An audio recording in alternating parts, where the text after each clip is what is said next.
So I guess that's the sweet feed. I had it right. I'll tell you right now, yo, my eyes are absolutely killing me from being on social media so much.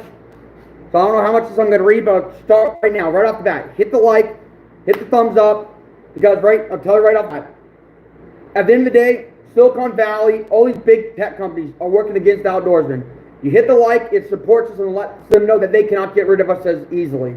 So hit the like, and I don't care how mad you are at somebody, never hit the thumbs down on them, especially an outdoorsman account, because it's never good. It sends them a message, hey, yeah, they get rid of that account.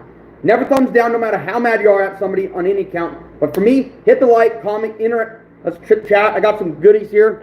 I just got these in. Trapland coffee, milk, chocolate, dried blueberries I'm going to try. I'm going to do a little skinning. But yeah, I'm curious to try these chocolates. I made the video for you all, right, about Valentine's Day and supporting good companies. Well, I decided to spend some money with Trapland coffee. Got some blueberries, got some malt balls, 4 or 5 bags of coffee. So, I like the coffee. I got it right here again today. Continue to drink it every day. So first things first, now that we're here. I'm going to skin that big rat that you saw on the cover. I want to try one of these. I have not tried one. Milk chocolate, dried blueberries.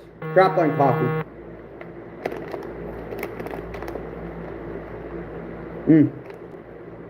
Huh. It's different than other milk chocolate stuff, right? It's actually very good. So you have the chocolate itself has like a little bit of blueberry flavoring in it. And then you then you bite into it and you have the dried blueberry you're eating. And then you get the, what's it called?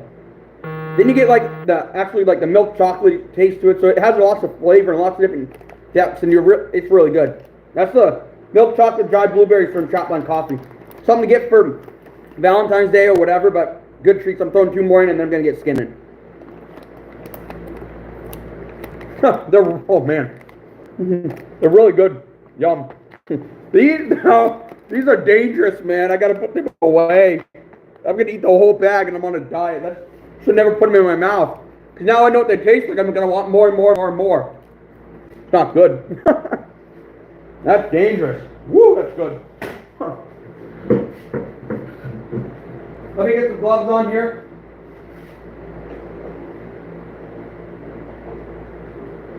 Yeah, like I said, I've been on social media so much lately that my eyes are hurting from looking at it. So I'm going to only read so many comments I can. I'm going to make sure well, first of all, I got to make sure the comments are not being hidden.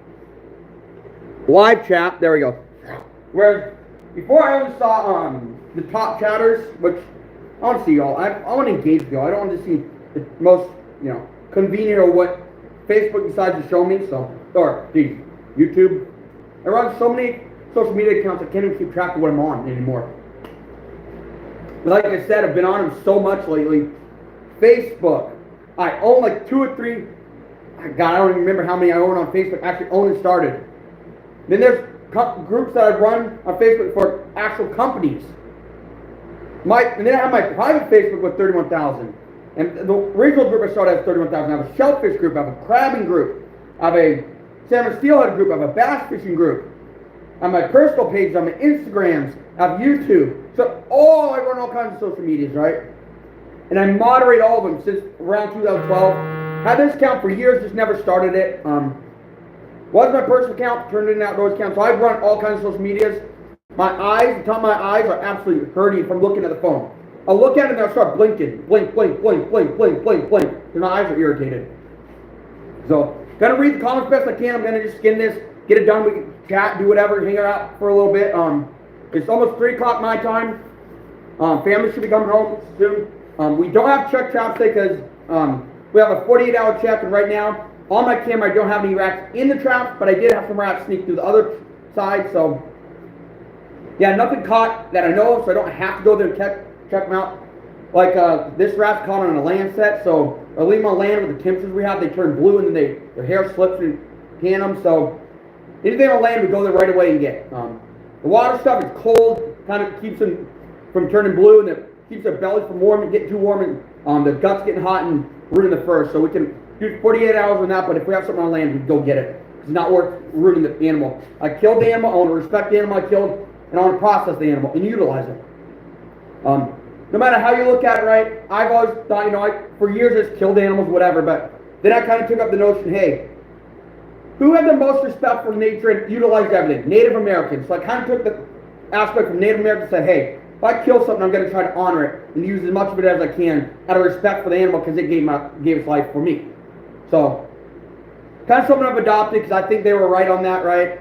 It died, it gave its life, it was a living thing, so respect as much as you can. So, leaving something there that's going to turn blue, the skin's going to be useless, and end up being thrown away is not right. So if it's on land, I pick it up. If it's in the water, I don't usually have cameras on, so then in that scenario, I have 48 hours and I'll be fine. So that's why the land stuff, there's nothing there. I'm not going checking today, but I am going to skin this one. And this is the big one, right? My forearm, this rat's, the butt is here, and the head is here. As long as my forearm, from my elbow, all the way up to the tip of my middle finger. That's how big this guy is. This thing, right, I'm telling you right now, there's big rats, and there's this guy, right? This dude, listen, that's a big rat. That, my friends, is a freaking giant rat. Look, I'll show you something. Let's see here. That's me. That's my forearm. That, my friends, the tail's longer, down to almost to my belly button. That's a big rat, right? Absolutely ginormous rat. This thing, and then get a weight on it. He's not heavy, like large in that way, but he's super long. He's longer than my face, right? And I wear like a 7.5 hat in ball caps, and yeah, he's a big rat. You know what? I'm gonna wait for you guys. This video will be coming out March 15th-ish. Let me get the scale going. Let me weigh it for you.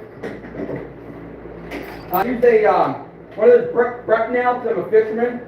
So for years I used those cheap scales like I talked about last video. But people are using those pan tests and they can't be calibrated. Spring scales can't be calibrated, and the spring inside of a pan test can't be calibrated because they're never consistent enough to be actually certified by the state to be, that's what the weight is. And in order to have a fish, in order for a fish to be a state record, you have to have a certified scale. And states will never certify a spring scale because of inaccuracies.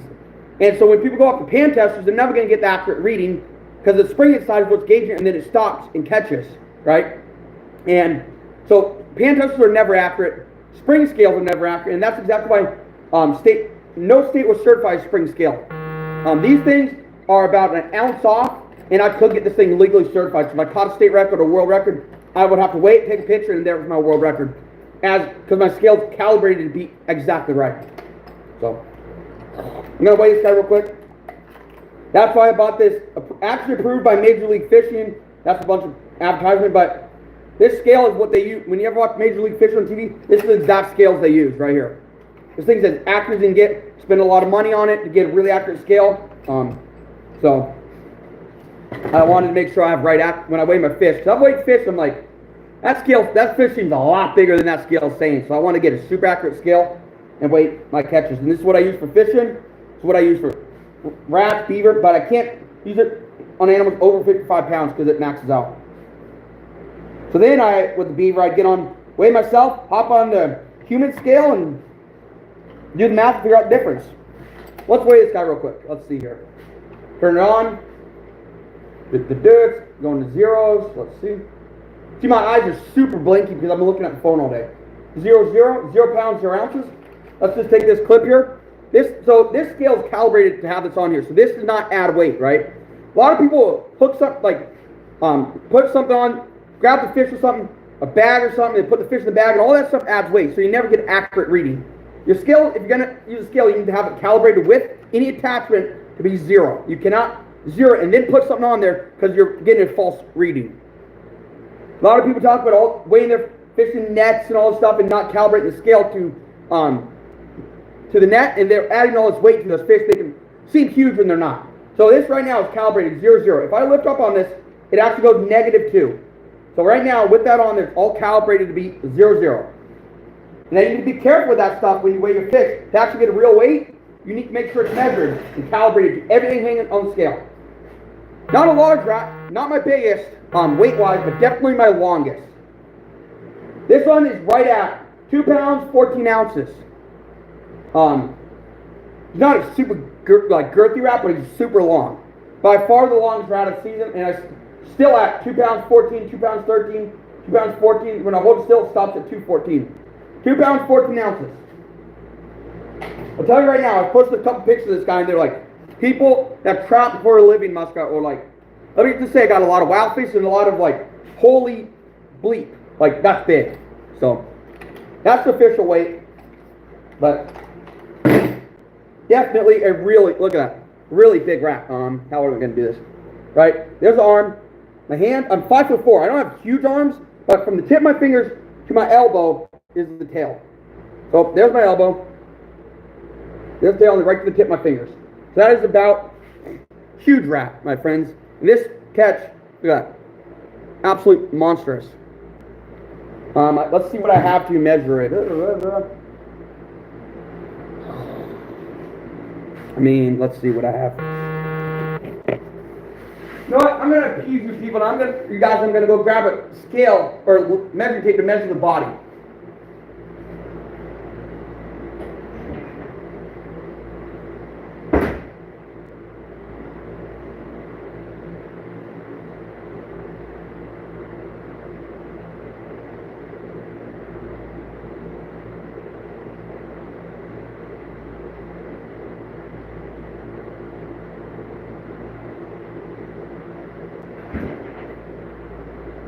So what I do with my reason these rats are so big, besides private property and not really being trapped, is something that I do with my system is remove all the animals out of this section. It's a safe section, right? Remove them all.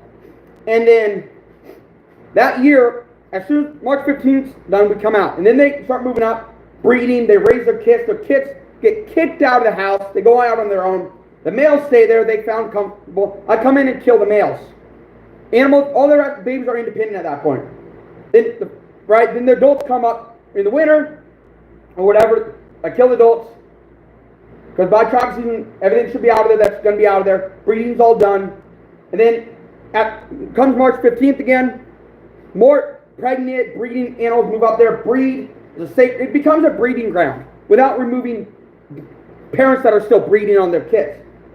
By the time I come in and remove them, the kits are fully mature and they're out on their own. The parents get removed, and it becomes a clear area without competition for these animals to move up here and breed, right?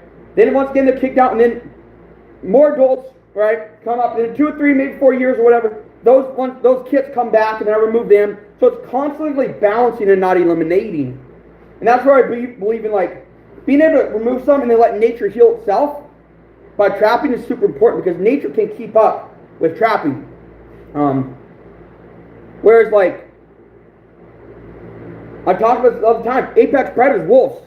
Wolves kill stuff faster than elk and stuff can have babies. By the time the babies are mature, they already are getting killed. If they didn't already die. So wolves, apex predators are not being killed, and you can't add apex predator to solve a problem because the wolves are killing faster than nature can heal itself.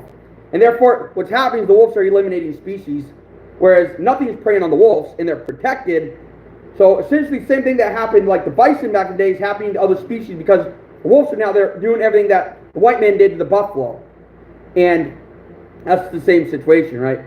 Wolves are killing everything, and you're going to end up having a situation where the elk out here on the west coast is going to end up like the buffalo. It's going to take 100+ years to slowly, like little farms growing them, and slowly release them, trying to get them back to the population they used to be in. And we still aren't at that population. So that's essentially what wolves do.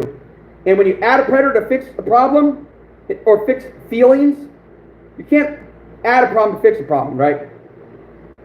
And the problem is, like this one region in New York, or not New York, but Idaho had, 1994 they added like 20 elk, or wolves, whatever.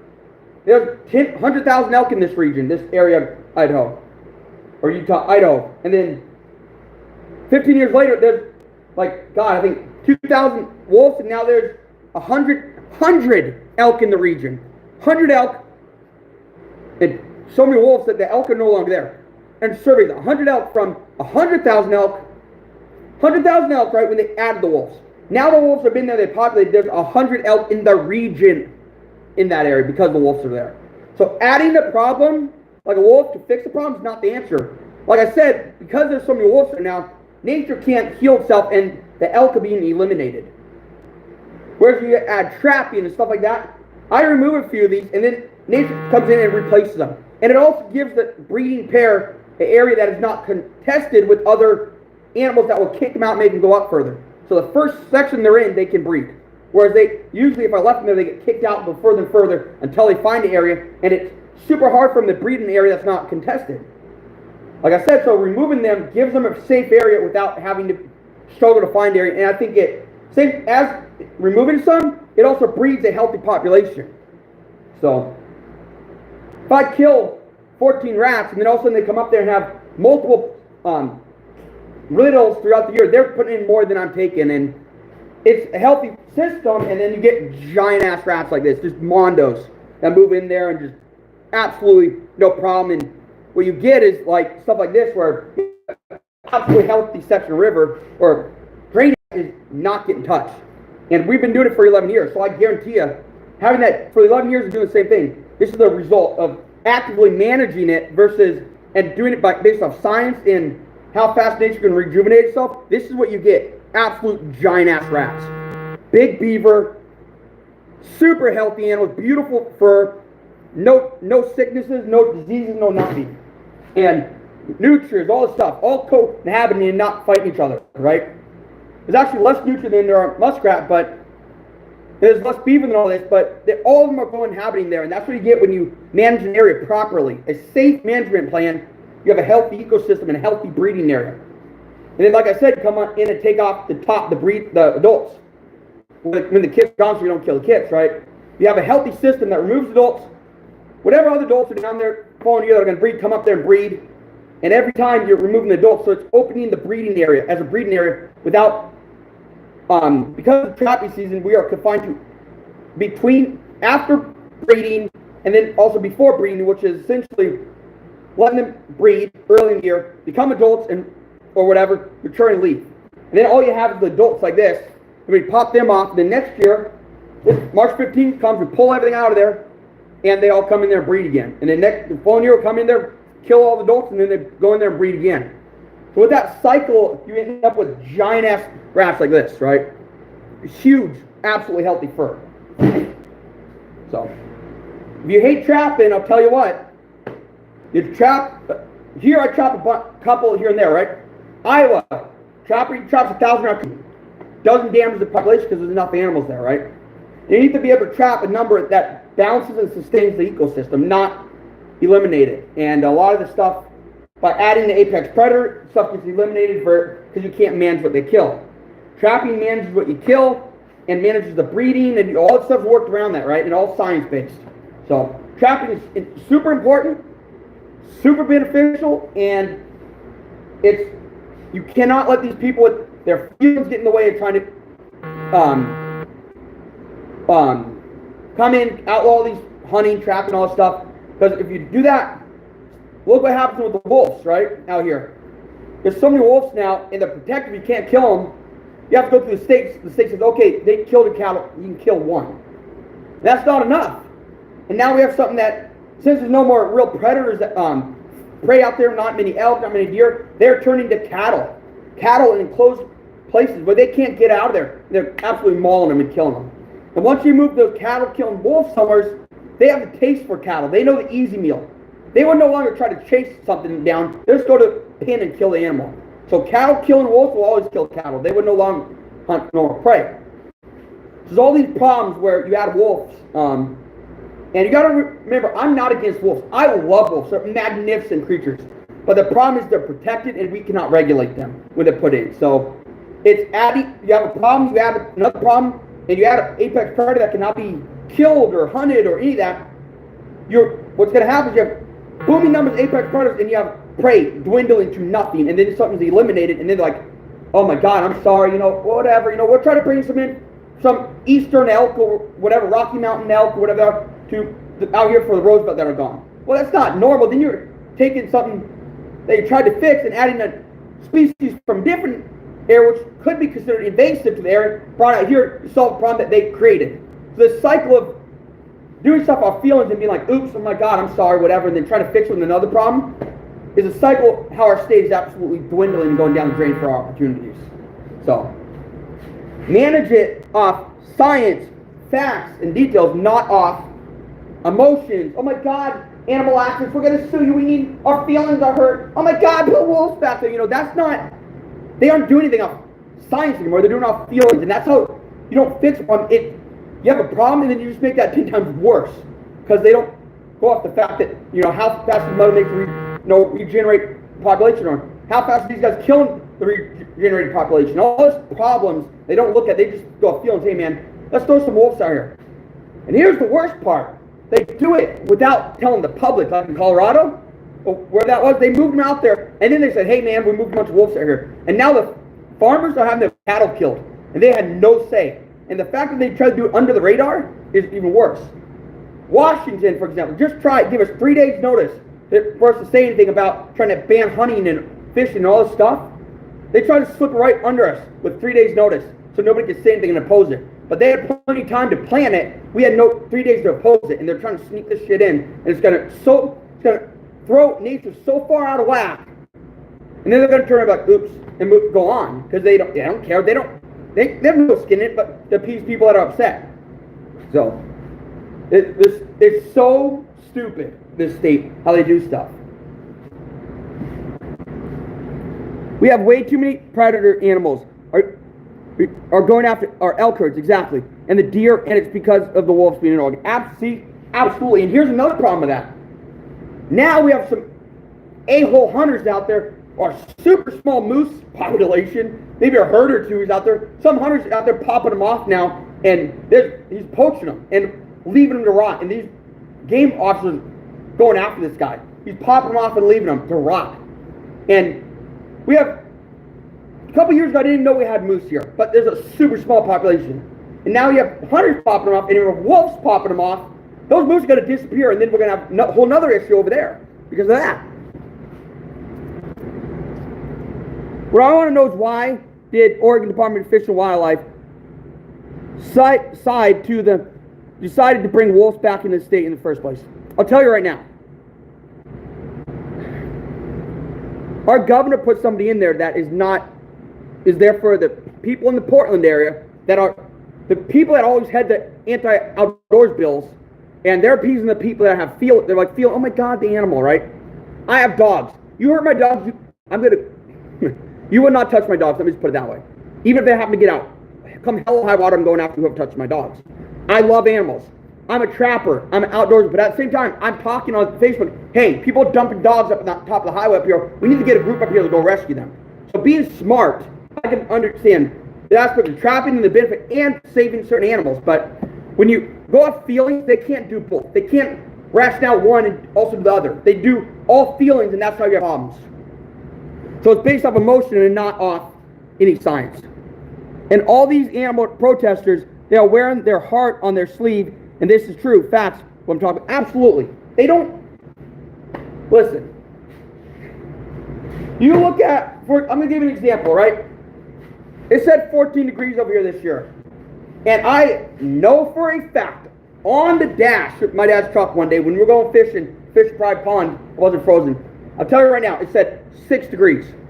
According to Portland National Weather Service, they said 14 degrees is the coldest it's been in Hillsborough since 1910. And I'll tell you right now, that's bullshit, because my dad gets up at 4 in the morning every day, and he's driving to work, and he's had numerous times it's in the single digits. And if the truck is so far off, and that's not just sitting there, that's like going, and they try to make some excuse about, well, the truck doesn't read it right when it's sitting there, blah, blah, blah. Well, I'll tell you what, that works in the sun where it's different, but in the cold, it only gets so cold before it stops reading. So that's hard to believe that the cold's going to affect something like that and be from 14 degrees down to 6 and be so far off.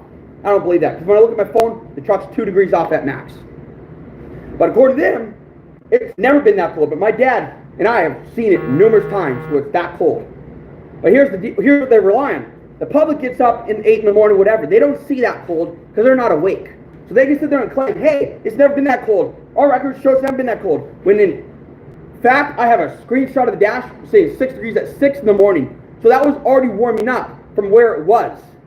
So the fact that they can sit there and push this bullshit, and I know facts that it wasn't, and I can prove it with almost certainty, versus their science-y, feelings-based bullshit, where they're waking up in the middle afternoon, maybe waking up around 8 a.m. and documenting stuff. Yeah, gee, man, maybe you're not right, but I told them and they were pissed. Like, you're wrong. And then all of a sudden these Portland people all liking their comment, talk about how I'm wrong. And I'm like, whatever, dude. These guys that get up 4 in the morning, go to work, and working out there in the cold, know what it's really like when it's really cold. Versus the people that sit in their office all day, talk about looking at these instruments that they start reading about 6, 7, maybe 8, late morning, and they start documenting stuff. So the fact that their quote on history was wrong, as an avid historian, that's absurd to me. That they can have a government decision like that and sit there and say that stuff, when for factual evidence I have otherwise. And on numerous occasions. So that's what's going on here, right? They aren't doing as doing all the research that they should, and we're over here witnessing, and they don't care about what we have to say. The Portland weather people are outdoor, the Portlanders pushing anti-hiding. Outdoorsmen over here, me reading the dash saying, dude, it can't be almost 10 degrees off. And multiple times. So that's essentially what's going on. Smart, science-based proof versus feelings and casually checking stuff, writing it down in the history books. I knew there were moose 5 years ago. There was a small population even then. Moose was in Eastern Oregon. Yeah, that one was just shot. I'm telling you right now, 25 years ago. To have some moose there, and then now be this 25 years later and not have really that big of a population still, something's going on there where there's something killing them. And now they want to add wolves, which essentially could just wipe them out because we don't have that many there anyways. There's an issue that is going to come up to them and be like, hey man, where do our moose go? They're like, oh, well, the wolves killed them. We got to balance with some other bullshit excuse, and you're going to end up having that.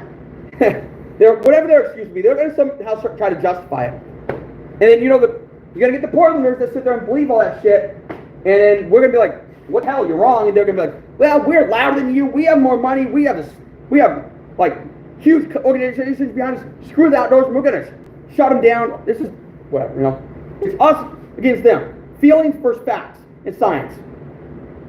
Common sense versus feelings. And right in today's society, feelings over everything else. And that is absolutely going to screw this world up so bad. Hey Gavin, how are you? I tried to get on later, Gavin, so you can be here. I could have gone on earlier. I had sat around the house, did some things, but I was going to get guys a weight. This was 2 pounds, 14 ounces on this rack. Going to get you the length in the body. From head to base of tail where I make the cut, 15 inches. 15 inches the body. The tail, 10 and a half. So overall the rat is almost 2 feet long. So that's a huge rat, right? May not weigh a lot because I don't know. The main thing he's eating here is canary grass, right?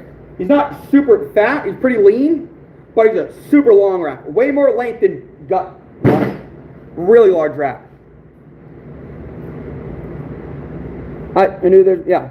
I know that what very cold is, and I've used the 40-degree below 0 weather temperatures and when the wind, yeah, And I'm not talking wind chill. I'm talking actual temperature, right? And they're like, nah, that's not true. And I'm like, I got on there and said, I know for a fact that it's happened multiple times. You know what they did? You know what my response was? Silence, because they realized they got outplayed. Silence. Like, okay, whatever, Whatever, bro. Whatever. I'm already losing my voice, and I got to go to sports show. What is it? Tuesday, Wednesday, Thursday. Oh my God, I'm not even going to be able to talk to people I need to talk to. All right, it's time to get skinning. I need to get Valerie out and start doing this stuff.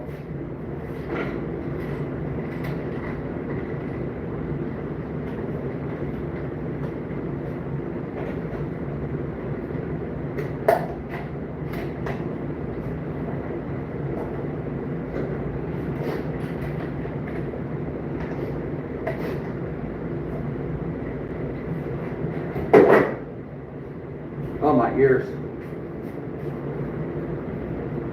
Oh man, they need to pop that. What do I need? I'm going to do this round. I need the board. I need what knives do I need? Sip of coffee real quick.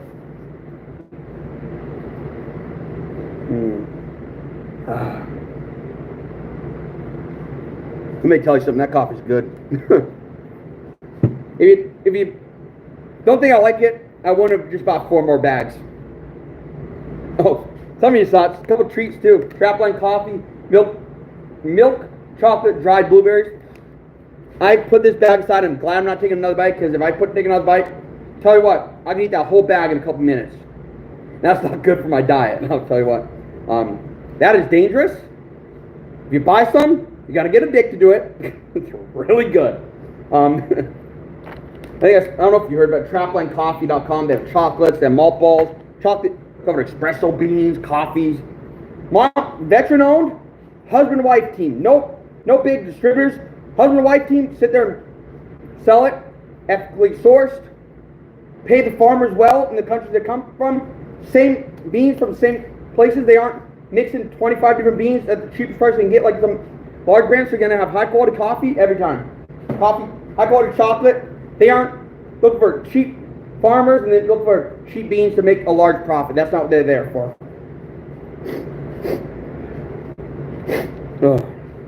Oh geez, what I need. I'm pretty sure this one's dull. I used it yesterday. This is just a Weeby Boss dog. I use it all the time. I don't even know if Weeby's ever comes in here, but you know. He sent me a care package, got me a bunch of knives, so I use them all the time, you know. I'll tell you what, that Weeby, you start posting, right? I've fallen for it, I just have to click a like, and next thing I know, hey man, we'll send you a bunch of knives. I'm like, okay. I ain't gonna tell you how much they sent me, but I'm, holy crap. They sent me a lot of money's worth of stuff. A lot of money. I have no money to pay them back. I just promote the crap out of it, right? People work with me because I talk about the products, right? And I have no money to pay them. I'll maybe put an order in here and there, but I'm paying them with publicity. And tell you what, if I don't believe in a product, I ain't going to push it. You know, if I don't use it, I'm not going to push it. A lot of these people out there, pro staffers, sign on because they think they can get an opportunity or a free deal. You know, I'm one of those people that if I don't use it, why would I even approach you? You know, like, because if I approach you and want to be on a team and I don't use stuff, it's for show. It's no longer used. It's going to sit there. So I'm not doing this for show. I'm working with people that I work with and use and all this stuff. Yeah. Because if you don't use them and you don't promote them, they're going to sit there like, why the hell do I even give this guy opportunity? And he's going to talk to his buddies and all the other guys, and the word's going to be around that you're just using them for products, and that's not good. And when you get like me and have somewhat of social media, now I don't have millions of views, but I'll tell you a funny story. I posted something that went viral one time, and my neighbor's mother, grandma lives in Texas. I went and saw her this year, and she's like, I talked to her, and she's like, yeah, you know, my brother saw it. He said, look at this guy, and she turned and said, that's my grandson's best friend. That's the Anthony Rubeo. And I'm like, she told me that. I'm like, geez, I'm known in Texas already. Like, someone just saw us. I'm like, I don't advertise. I don't put money into advertising. If I grow, I grow. But to be seen in Texas and have people. One time I had a live, someone was from Kazakhstan. I've had Bulgaria in here. I mean, I've had people from all over the world. I'm like, social media is amazing. Hey, if you're here and you enjoy stuff, come hang out. I don't know what to tell you, you know. I like to think I don't know a lot. I mean, I like to think I know a little bit about everything, but I don't know a lot about everything. And I know what I try to help you with what I know, but you know, maybe that's just me trying not to be cocky and just try to be humble. But I know what I know, and I'm still learning. I'm not going to learn till the day I'm put in a coffin or wherever, whatever happens, right, with my burial. Whoever makes the decision, future wife, whatever. I'm going to continue to learn until the day I die. Because the second you stop learning, when you think you know everything, you're here. And all the world go like this. And you're stuck here, thinking you know everything. And the world's moving along. And you, all of a sudden, at one point, you're going to be like, damn, I don't know anything anymore. Because if you don't continue to adapt to living, you're going to think you know everything. And the next thing you know, you're going to know absolutely nothing. Don't be the person that thinks they know everything and ends up with nothing. Be the person that continues to adapt. Because that's the person that's going to be, sit there and be like, man, I don't know anything, but I'm here to learn. Hey, help me, you know. Even if you think you know the answer to something, sit there and be like, hey man, what do you think I could do? Even if you want to do it one way, you know it works. Maybe that person there will say, hey, you know, try this. And better, just, no matter if you like Elon Musk or not, right, there's a video I just saw on a short with a guy, you know, 9 months ago, they talked about, you know, I got some kind of fuel up here for this part of the rocket, and the rocket YouTuber said, hey, why don't you use an oven? He sat there and thought, I don't know. And Elon Musk, 9 months later, has it in the whole system, and he says makes perfect sense. Rich people that don't adapt aren't rich. They got to be able to adapt and take advice from others. And he took that guy's advice, and he says, one of the smartest things I ever did came from this rocket industry YouTuber, and he said, genius idea. And that's just, if Elon Musk said, nah, man, you don't know crap, and didn't really say it, just, said, yeah, the man to death, he wouldn't no longer take that genius idea that lady found out was absolutely right and become the next thing, right? So if you're that person that doesn't take advice from others, next thing you know, you're going to be in the dust of everybody else. So you need to continue to adapt, continue to learn, and keep evolving.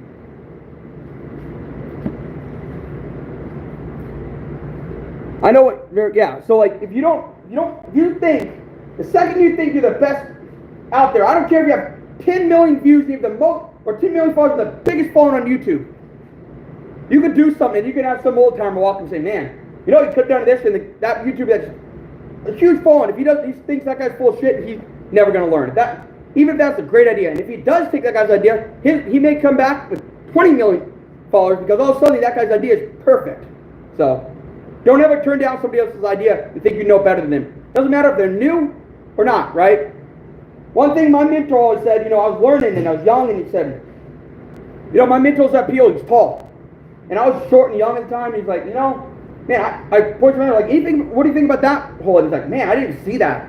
Because his view's up here, my view's down here. I see things he'll never see. So the second you don't listen to other people, you're never going to see everything that they see. So always be willing to adapt.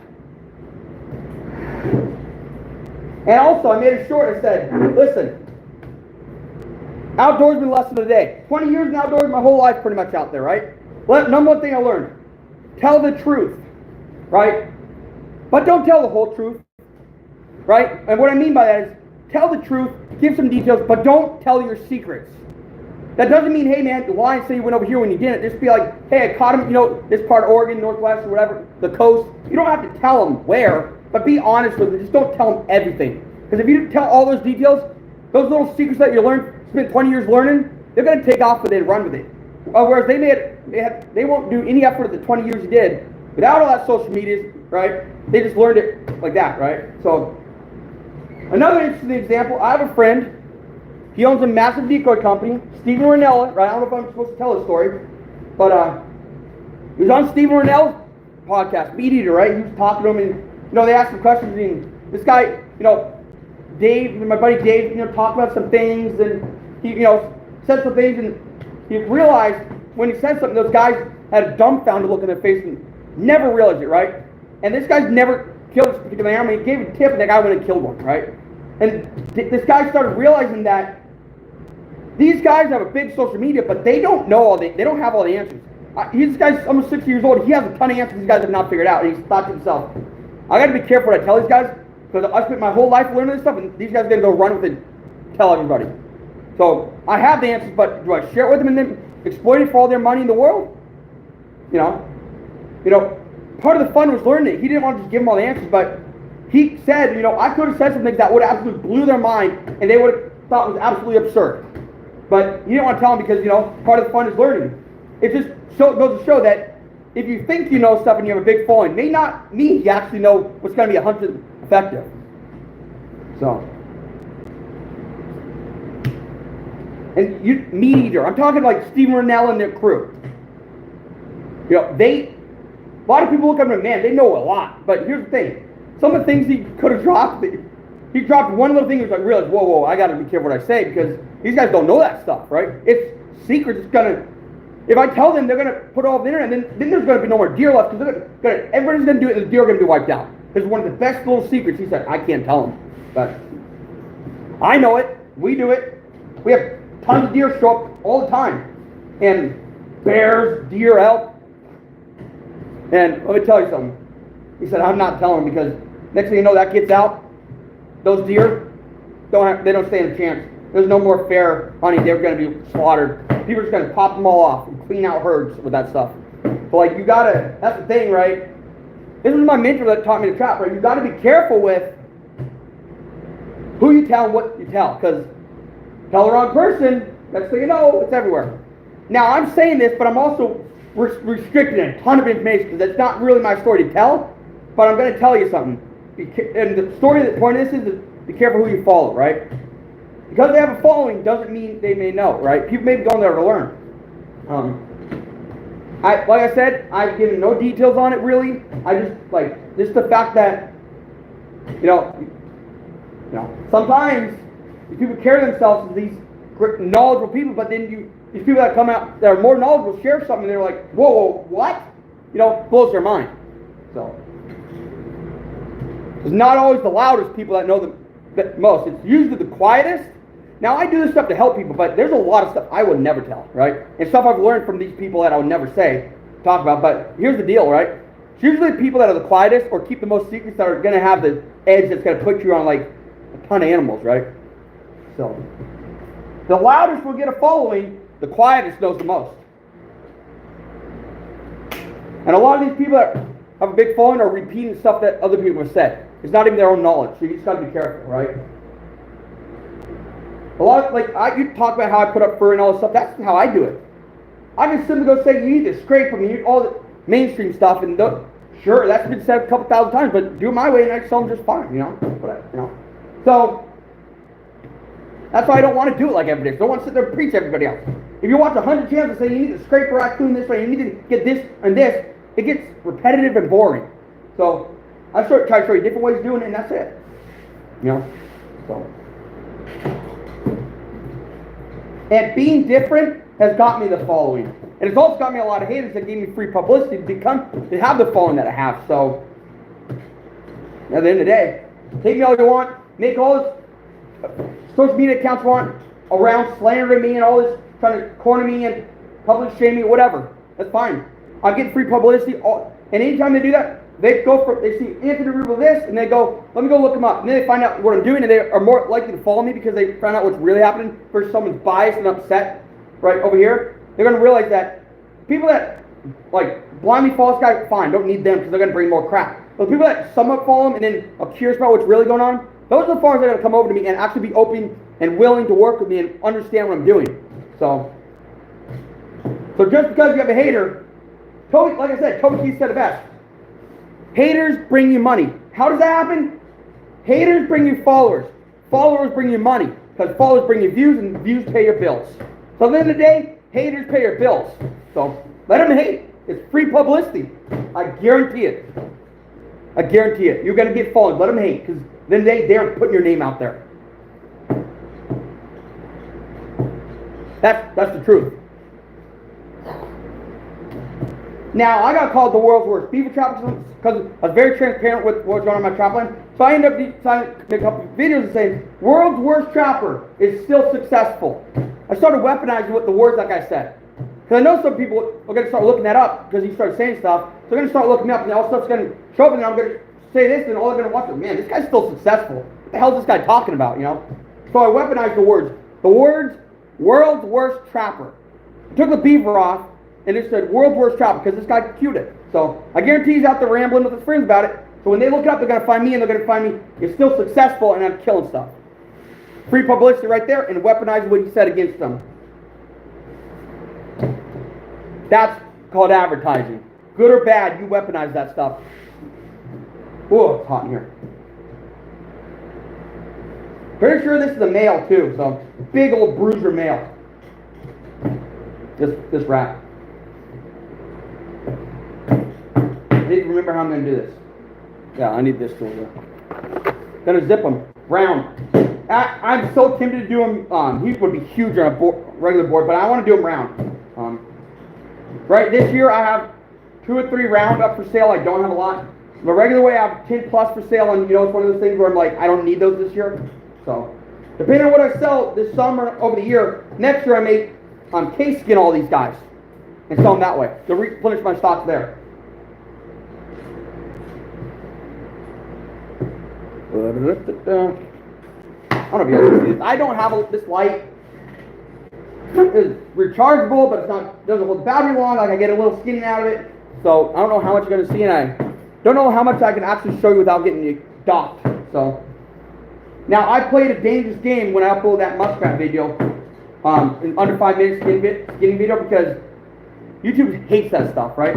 I was getting 300-400 views on my videos. All of a sudden I uploaded that, and now I'm getting like 35. So although they didn't take official action, they took action and suppressed whose YouTube account my stuff's gonna pop up on. So they actively suppress it without officially taking action. And without them actually officially taking action, I can't not sit there and say, hey, what the hell, and counter it. So they're slimy and get away with that stuff.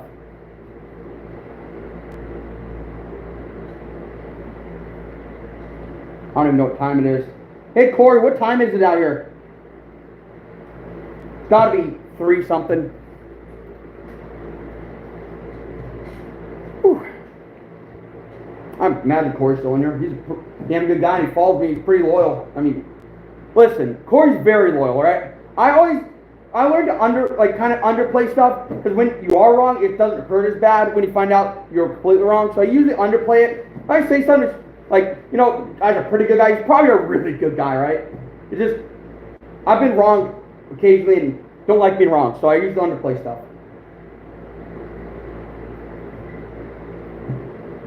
I figured if you overplay stuff, the fall of being wrong is a lot further. If you underplay stuff, the fall is a lot shorter. That's the way I think about it. Or when you overplay stuff, you're super wrong. Or versus when you kind of underplay stuff, you're not as wrong. It's all mind. It's all how you want to look at stuff so you feel better at the end of the day. And that's part of me, you know, using the Marine Corps motto. I was never in the military, but I love their motto. It's super smart. Support the veteran. One of the Marine Corps mottos is mind over matter, or adapt and overcome, right? If you start feeling upset about stuff, you need to figure out a way to trick your mind to think it's not as bad, and that's one way to do it. It works, trust me. And it's part of like teaching myself to be mentally tougher too. Because if you can sit there and say, if someone says something, it usually gets you and you say, screw this guy and go on about your day, you're becoming mentally tough. That's the, you know, you gotta become mentally tough, not let these people bother you. Yeah, I have my fiery rant sometimes, but it's about that stuff that bothers me is when someone changes the entire industry. That stuff fires me up. But little stuff, whatever, you know. Or when I get done really dirty, super dirty, that stuff bothers me deeply. But can't let that stuff bother you too much.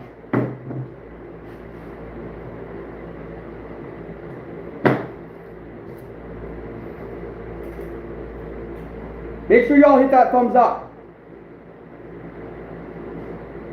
Man, that coffee's good. See, make sure I'm up here now.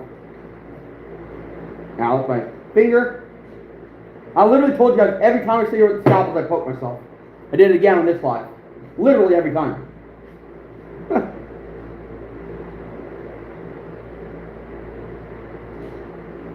Come on, little rat. Okay. Good. Good. Make sure we're straight here.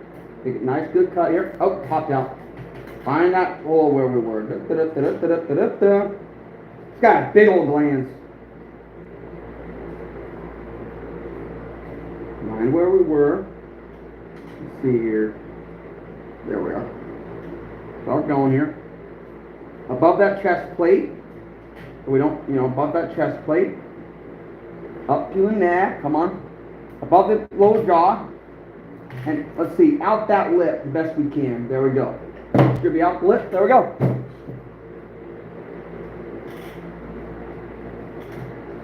There's a certain point here in the muskrat where you hit like the kind of the chest plate, and you need to make sure you go above that so you don't like do any damage. So yeah.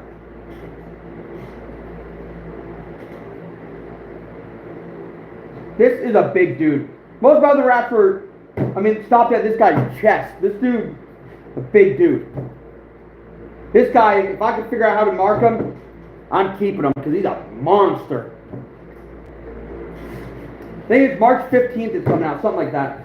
I try to upload every 2-3 days especially when I'm sitting there trap line check 1, trap line check 17. I need to go in order. I can't, if I sit there and post something now, where like today versus something that I filmed last month, which will air the next airing, where the water's super high and it's pushed up and super low, it doesn't flow as well.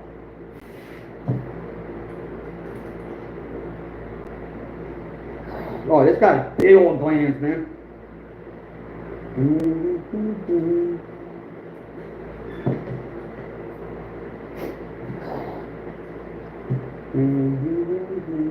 Oh, monstrous glands, wow. Pretty sure he's going in there getting ready to breed. These guys are big. Our season ends March 15th. For these guys, it's March 30th, but we pull everything March 15th at the end of beaver season. Dude, this dude's a big man. Woo! He's a big dude. Alright, time to focus on skinning. My eyes are starting to hurt from looking at that.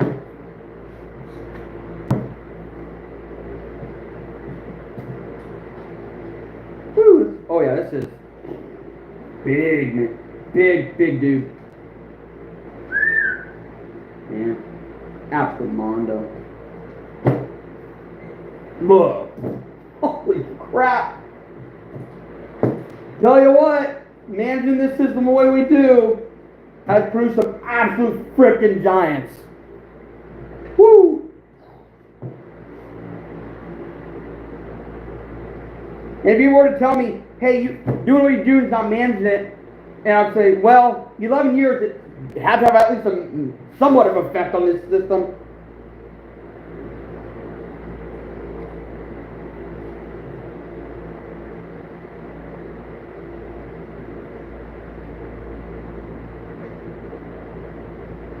Sure, I have no scientific proof saying it's absolutely doing it besides the rats are getting bigger. And they're huge. But may not be fatter, but they're longer, right? So they're definitely growing.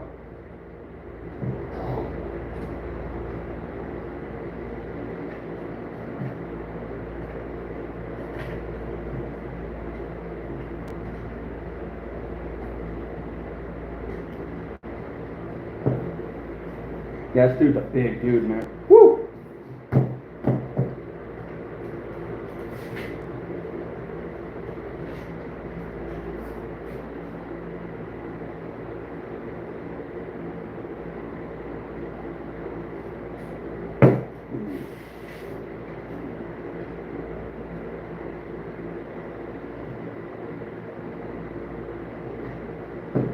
Man, this dude is a mondo.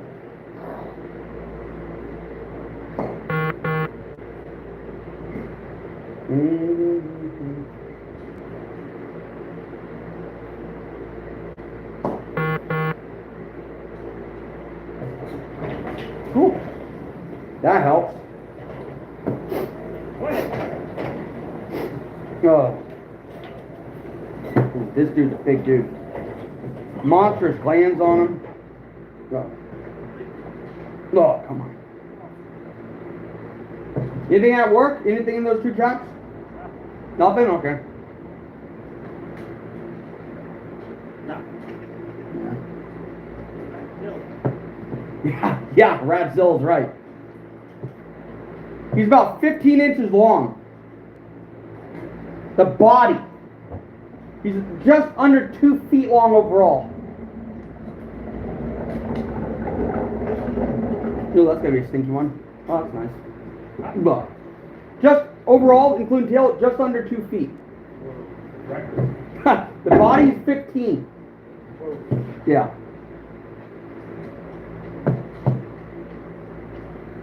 Whew. Oh. Either super hot in here or it's super cool out there, because that feels good.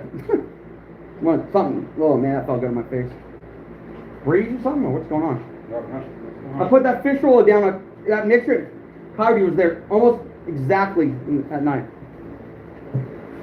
So I was trying to post a bunch, talk about how like you don't have to have a coyote specific trailing scent or whatever, because that coyote keeps showing up there every time we spray that fish oil. If they're hungry enough, they'll eat just about anything. Hungry just about anything. Yeah. Whew.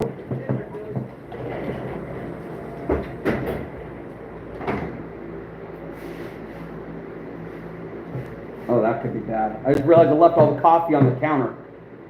That could be bad. My dog could have just gotten all the fucking coffee. Oops. Oops. Oh, my God, I hope not. Ugh. That would have been an accident. Well, I don't hear any yelling or coming back out here yelling at me, so I'm assuming they didn't get into the coffee, thank God.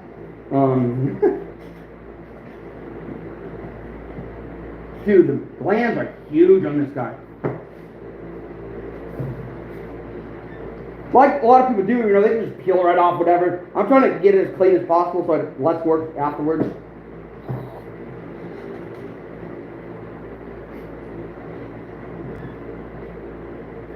And, you know, I don't know how much I could technically show. Like, I took a real chance posting the skinning video, and I'm like, you know, I definitely clenched my teeth a little bit posting and seeing what would happen. And nothing happened yet, but a little scary. Those videos used to get a crap ton of views. Now they just get nothing. And the algorithms have changed a bit.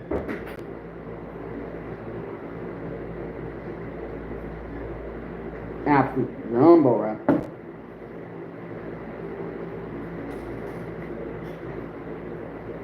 And for me, I mean, I'm not trying to figure out the algorithm as much as just putting content out. And like on my Facebook, if you just put enough content out, eventually something's gonna catch on. There's really no rhyme or reason. One day it gets picked up, one day it doesn't. So.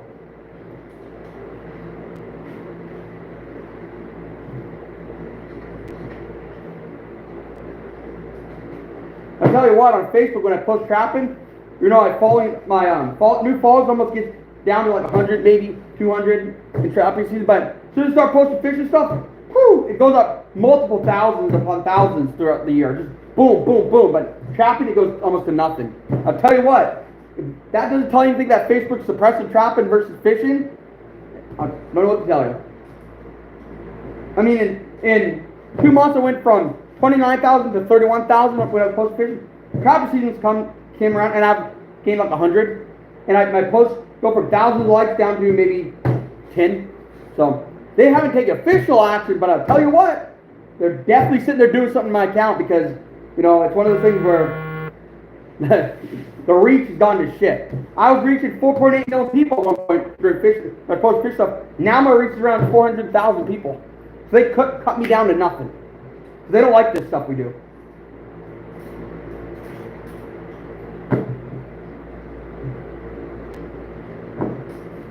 Yeah, my reach is 4.8 million, and that was still dropping at the time I looked at it, almost by 25%. So they were hitting me hard, and then trap season came around with nilch.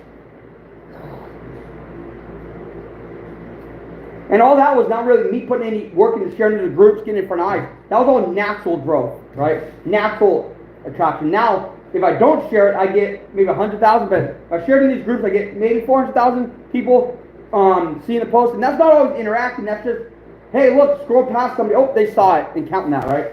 So, that tells you that they really hate us, is what we do. They really hate us for what we do.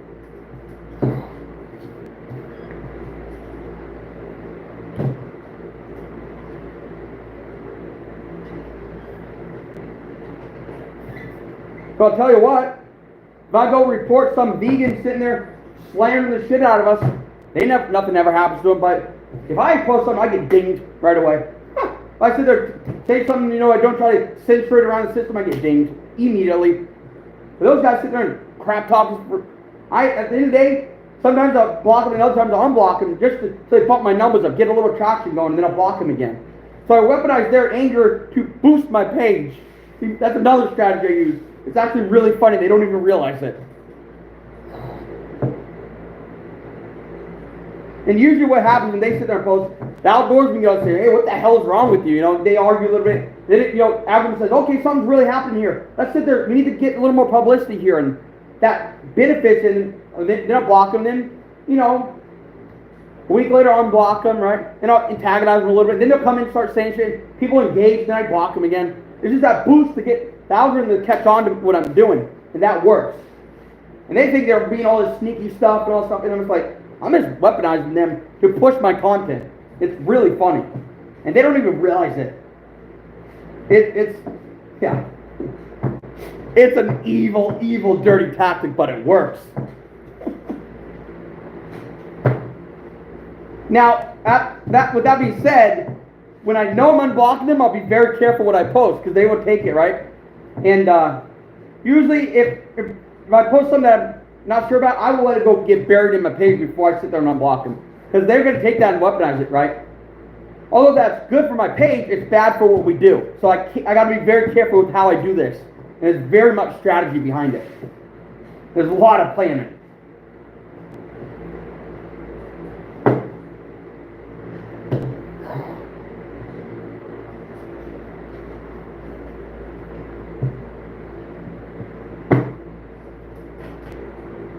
And one of them, it was on another page, but I have this Italian dude started going in there talking all kinds of crap, right? That I engaged with. Man, as an Italian, you know, you were absolutely embarrassed the crap out of me. And he got on this blah blah blah. You know, you're a clown. I said, hey man, he called me a clown. I said, at least I make clowns look good, unlike you.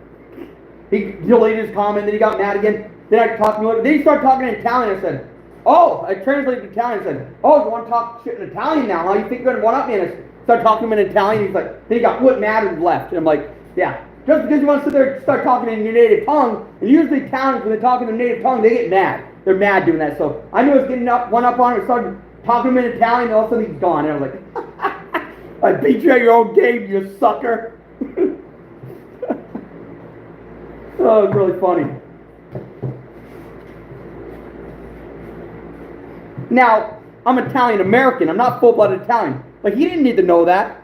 And as far as he can tell, all he knows is I'm lying, but I'm sitting there talking to him and this and that, and he's getting mad. He starts cursing in Italian. I'm like, replying to him as normal in Italian. He's all getting mad. I'm like, just because you go to Italian doesn't mean you're going to outsmart me, buddy. I may not know a lot of Italian. I may not be fluent in Italian, but I know enough Italian, enough French, and enough, Portuguese to handle myself. Enough Spanish, too, that I can sit there and handle myself and know enough to talk to somebody in Portuguese, Italian, Spanish. I know enough to sit there and be able to interact with people, because the population around here, there's Portuguese, there's Italian, there's, you know, not as much Italian, but there's a lot of Spanish and a lot of Portuguese. And working with the Portuguese crew and the landscape crew, I had to learn Portuguese. And to interact with them, you know, you start learning it, and yeah, you learn it, right? And I worked with people at one of my jobs spoke Spanish, so I had to learn Spanish. And being half Italian, I wanted to teach myself Italian. So learning these languages and talking to these people, they try to be sneaky, and it's kind of like, man, you ain't as smart as you thought you were, huh? It's one of those, oh, gotcha, buddy. One of those things.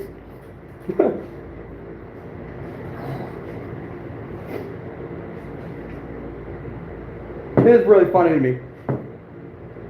So just because people, you know, I do this or do that, and people think I'm dumb, I may not be, you know, I may not always make the best arguments, but I'll tell you what, like, sit there and have conversations with people and answer them yes, no, you know, a few things in multiple languages. Clearly I'm a lot smarter than the average person here, because not a lot of people can sit there and have somewhat of a conversation with people in a bunch of different languages. This is one. I have one, yeah, but I'm just sitting here enjoying you guys. I'm single, I'm lonely, I don't know what else to do. Might as well hang out with you guys. No. Well, I mean, Wednesday I have a lot to do, but, you know, what else am I going to do? Sit in the house, put my feet up, look at my phone, and have my eyes hurt from looking at it for 14 hours? That's no fun. You know, and that's, you know, I started looking at my phone last night, and I couldn't stop blinking. The top of my eyelids started hurting from sitting there looking at the camera for so long. And it's running all my social media. Can't do it. No, can't do it for as long as I used to. When I was growing, you know, 10 years ago, I was on there for almost 18 hours a day. Now, at 14, and my eyes start burning. So, plus I'm getting older. Aging doesn't help.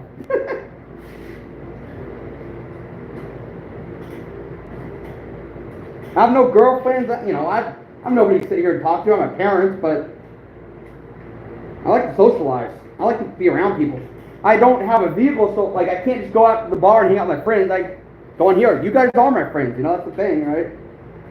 So, yeah. The fella's a little poopy. Let's just whip it at that. And the towel. Ready for a joke? From a movie? I got the poo on me. You can't see it, it's right there on my thumb. I got the poo on me. Joe Dirt, baby. Joe Dirt. I got the poo on me.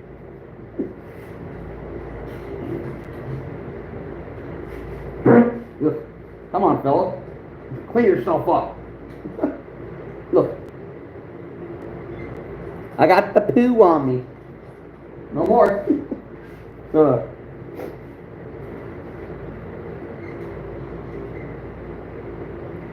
What is that movie? Oh, it's a movie out there. I can't remember. It's Commando or another one, but it's like, I think it's Commando, right? The guy's transporting this prisoner, like Arnold's getting transported by this bad guy. And, you know, Arnold sister kills the guy and puts a, you know, on the plane flying. He asks for a pillow and he goes to the hostess and says, or bring a pillow. And he hands the guy, kind of puts him there and says, turns to the hostess and says, don't worry, my friend. He's dead tired. And you know his accent. Don't mind my friend, he's dead tired. He just killed the guy, he looks like he's sleeping there. Don't mind him, he's dead tired. One of the funniest lines. This is a funny line. Or the one in, another one in Commando when you know, they're fighting that guy and he throws the knife, the guy, or throws the pole, the guy sticks to the steam pipe and the steam's going off, or whatever, he says, stick around, Bennett. Or, the other one also, let off some steam. All these one-liners. But no. Predator, he throws a knife at the guy sticks. He says, stick around. Commando, he throws this pipe and gets the guy the steam shooting out. He says, let off some steam, Bennett. Because the bad guy's name's Bennett. Oh, man. There's some good movies out there. And the Predator one, when he throws a knife and sticks the guy, he's like, stick around.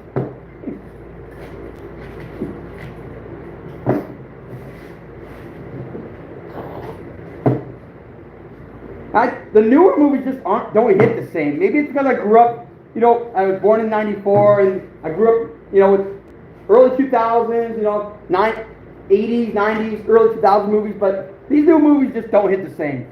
They just don't, you know, they don't hit the same. You even look at like a lot of the pyrotechnics in the movies, right? Back in the day, if you wanted a good, authentic explosion, you had to sit there and, if you're going to do it right, you had to have a big explosion and then like cut it in and all that stuff. But nowadays, it's all CGI. The explosions look fake as crap to me. I don't know. You know, it's all computer generated. The movies just aren't as good anymore. Maybe it's just me, but I don't know. I don't like a lot of the new movies.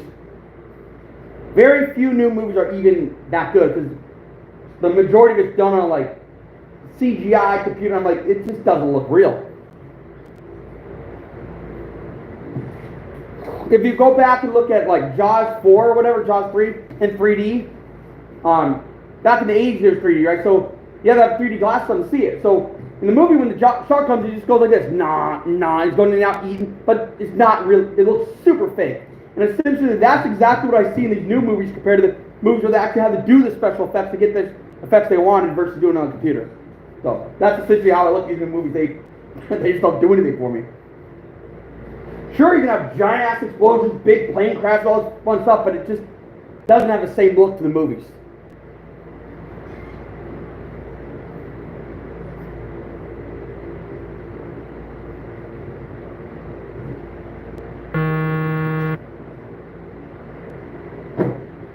Big old glands in the sky. They ain't worth much. I was saving them for a while and I'm like, nah, I don't need to save them anymore. Because I had a buddy that sat there and said, man, you're going to need 100 plus of these guys to sit there and make it work. And I said, I ain't going to catch that many this year. And I don't have the freezer space to throw them in there and freeze them. Next going to start collecting them. But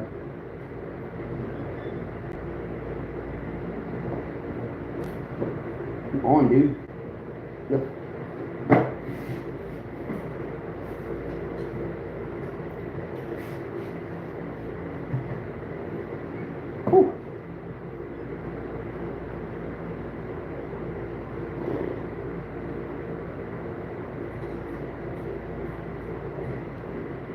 Oh, come on, dude. Stop pooping yourself. This ain't a shit show, all right?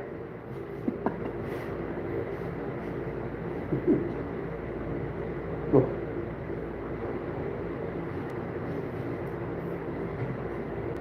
He was eating good, I'll tell you that much. It's not super thick, but guts-wise, but still pretty big lengthwise, so for what it is, he's pretty large. These lives can be pretty boring. I mean, it could be boring, they may not be, but you know, when else am I going to sit there and do it live? You know, like.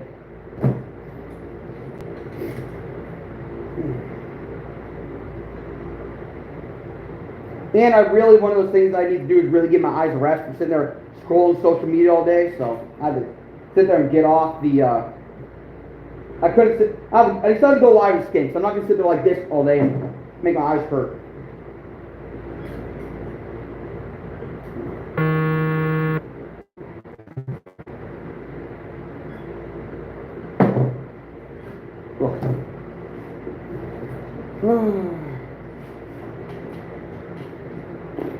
Ugh. Ugh. Oh well.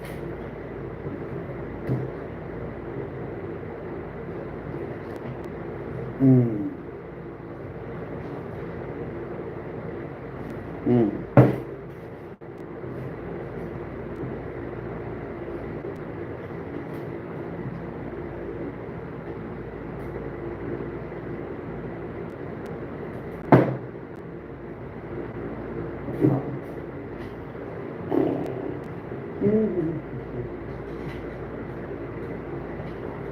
I don't really have any products to push today besides at the very beginning, so I ain't. This isn't about pushing products, really. I'm not going to push a product if I don't believe in it. You all saw me do a rat in like 5 minutes, right at 5 minutes, right? So, and that was with having to sharpen the knife. So if I want to do this, I can blow through it, but man, I want to hang out with you guys. What else am I going to do?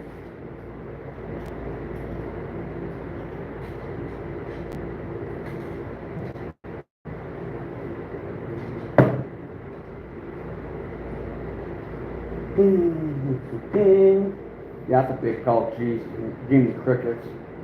That's a big pelt. Look at that. May not look big, but it's big.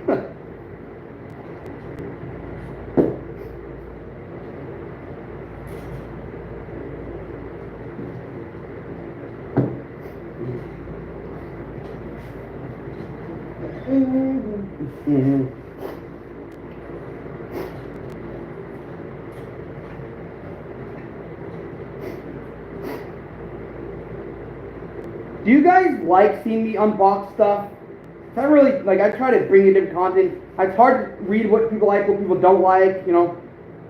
I've been ordering a bunch of stuff. I just haven't filmed it because I don't know if you guys want to see that, right? Would you rather see me killing animals, or would you rather see me opening stuff that I'm buying, or I do it all, but I don't know, like, I don't know. I don't have a lot of people commenting on my videos telling me, hey, I enjoy this or I enjoy that. So I'm like, I'm really doing all this blind. I don't know what you want or what you don't want. And I look at the algorithm, but the algorithm it shows numbers, but I don't know if people just stop it in or they actually want to enjoy it. Like I can go up the numbers, but that doesn't tell me somebody's opinion, you know.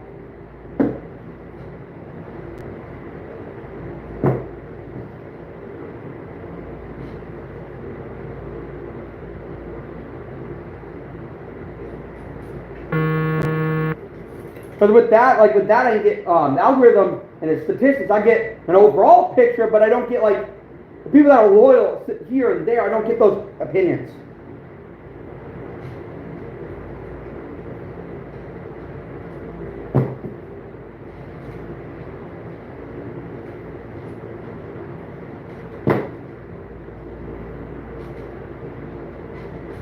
I've also never been real one to like sit there and say, hey, like my videos, but I realize the importance of it, but I try not to come across desperate, right? Yeah, it helps, but like, I don't know. I'm not trying to beg for stuff. I don't know. No. Like, if you like my videos, I appreciate it. Like, it definitely tells me what I should post more, but it, I don't know. I don't know where I'm going with this. I don't want to sound needy and desperate and, I don't know. Yeah, it's pretty normal, but I don't want to be sitting there and desperate and all that stuff. You look at TikTok, you have these people sitting there and going, hey, like the video, freaking out, look like absolute spaz. They're spazzing out. Like the video, hey, like, I'm like, bro, I could not sit there and do that all day for money. Every time I get on TikTok lives, I feel like I'm losing brain cells. Look at these people. And one of them, like this vegan person, weird, right? Laying on the floor, rolling around in front of a Burger King, like, you know. I'm like, what? If I saw that, I'd be like, dude, there's somebody over here cracked out of their mind, rolling all over the floor. You need to get the police over here, right? This person needs help. But she's sitting there doing videos. I'm like, bro, what in the world is going on out there that people have to make themselves look like absolute asses to get people to follow them, right? And it blows my mind. And I have enough followers to do TikTok lives, but let me tell you something. I ain't gonna make myself look like an absolute ass on there.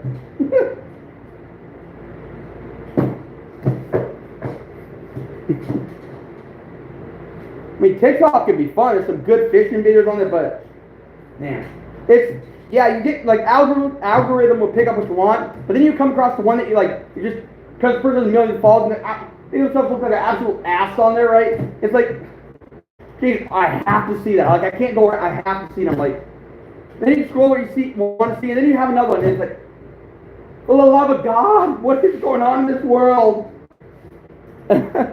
But I guarantee you also, if you look at like our grandparents compared to what we do, they're like, geez, that generation is absolutely crazy. But I guarantee you in 20 years, when I'm old, I'm going to look back and be like, Jimmy, what happened? So it may not necessarily be people, maybe the culture, maybe that stuff, but I worry sometimes.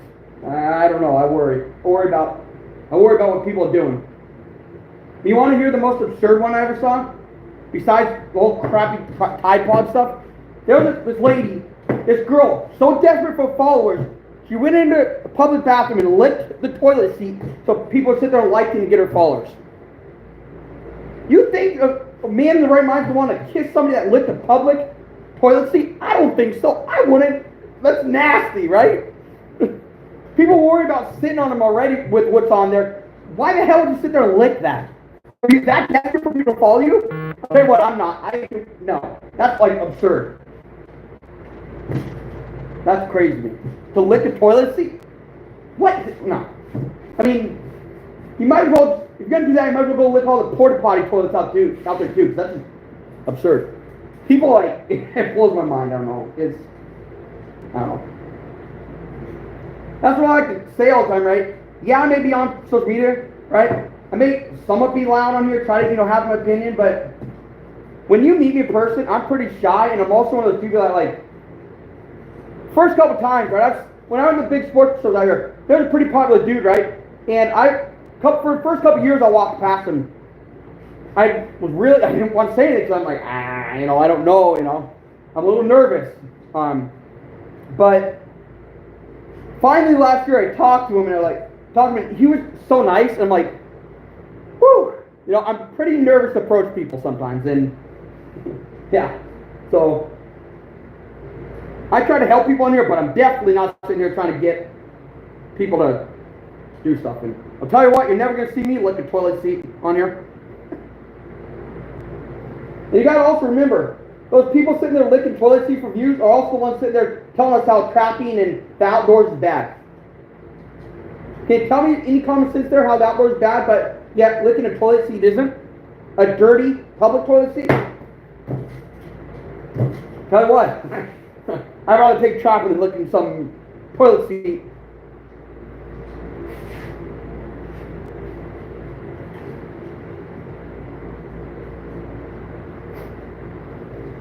See, I'm now worried since the bot, like, some of it's starting to stick to the flesh and all that stuff. I'm taking the meat off, that's why it's so long instead of just ripping it up and being done. I'm sitting here peel polish the meat off because I feel like if I go to rip, I'm going to rip the sides out and a bunch of meat's going to be on there, and I don't want to do that with this guy.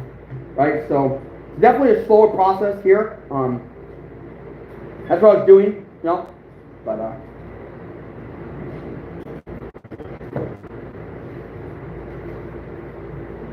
how many muskets do you have to clean? Just this one. I mean, I just try to bring you guys, if I have something to scan, I'm going to sit here and talk to you.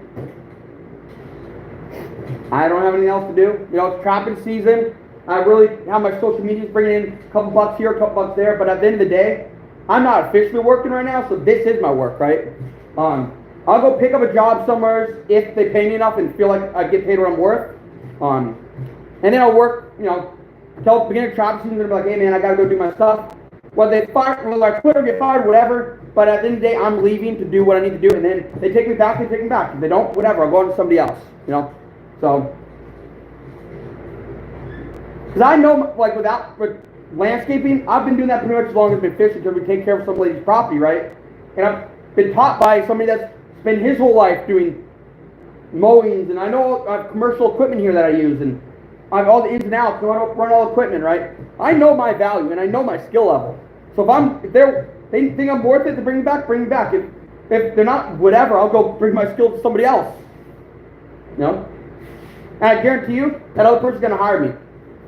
One landscape company, first couple years, will hire me right away. Second one, hire me right away. They don't even blink, because I have the experience, so whatever.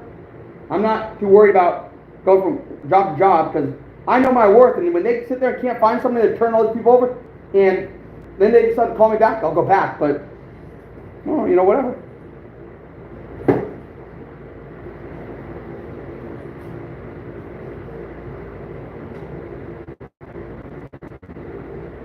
I'll tell you what, I worked with one guy, this kid lied about all this experience he had. He took this mower, it was full of leaves, it was in fall. He was mowing, he was hitting everything, mower's hitting everything. Next thing you know, it's smoking, and he keeps going, smoking. Next thing you know, the thing's pumping out black smoke. He's burning up bearings, he's burning up the motor, because this thing's so full, and he just keeps packing in. He said he has all this mowing experience, but the bag was full almost within, the leaves were packed there, right? So you couldn't get maybe 10 yards out of it full, but he did probably a 100-yard stretch. He just kept mowing. The leaves started burning this whole mower. I had to run over and pull the bucket off, get the kid to stop, and I had to sit there and pull the bucket off so the thing could go out. Otherwise, the leaves were still there, would have caught on fire. And it's like, he destroyed the mower. The mower had to he didn't destroy it, but the motor, the transmission all had to be fixed. I'm like, that's the people they hire. And talk to the boss, he's like, I gave him a chance, and you know, probably shouldn't have. But, you know, I know not to do that. I know I've been doing it long enough, but that's the people they're going to run into, right? And me know my experience, when they run into those people enough, they're going to be like, hey, I want you back because you knew what you were doing. So, it's okay. Let that happen. Make sure they're smart enough, they're like, we want him. And that's, I'm fine to go back.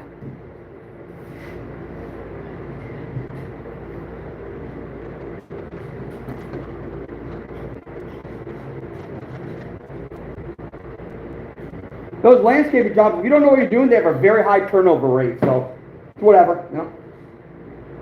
And I mean, I'm making, let's just say, pretty good money. There's a lot of people that want, when I started out with my pay, a lot of people want to start, right? My worth for doing what I was doing was well into management wages. While I wasn't making that much, I had the skills to do it, right? And there was opportunity to do it. So I know my skills. So, it is what it is. So when they come around and realize they can't find anybody, they're turning these guys over, and I'm like, they'll call me back.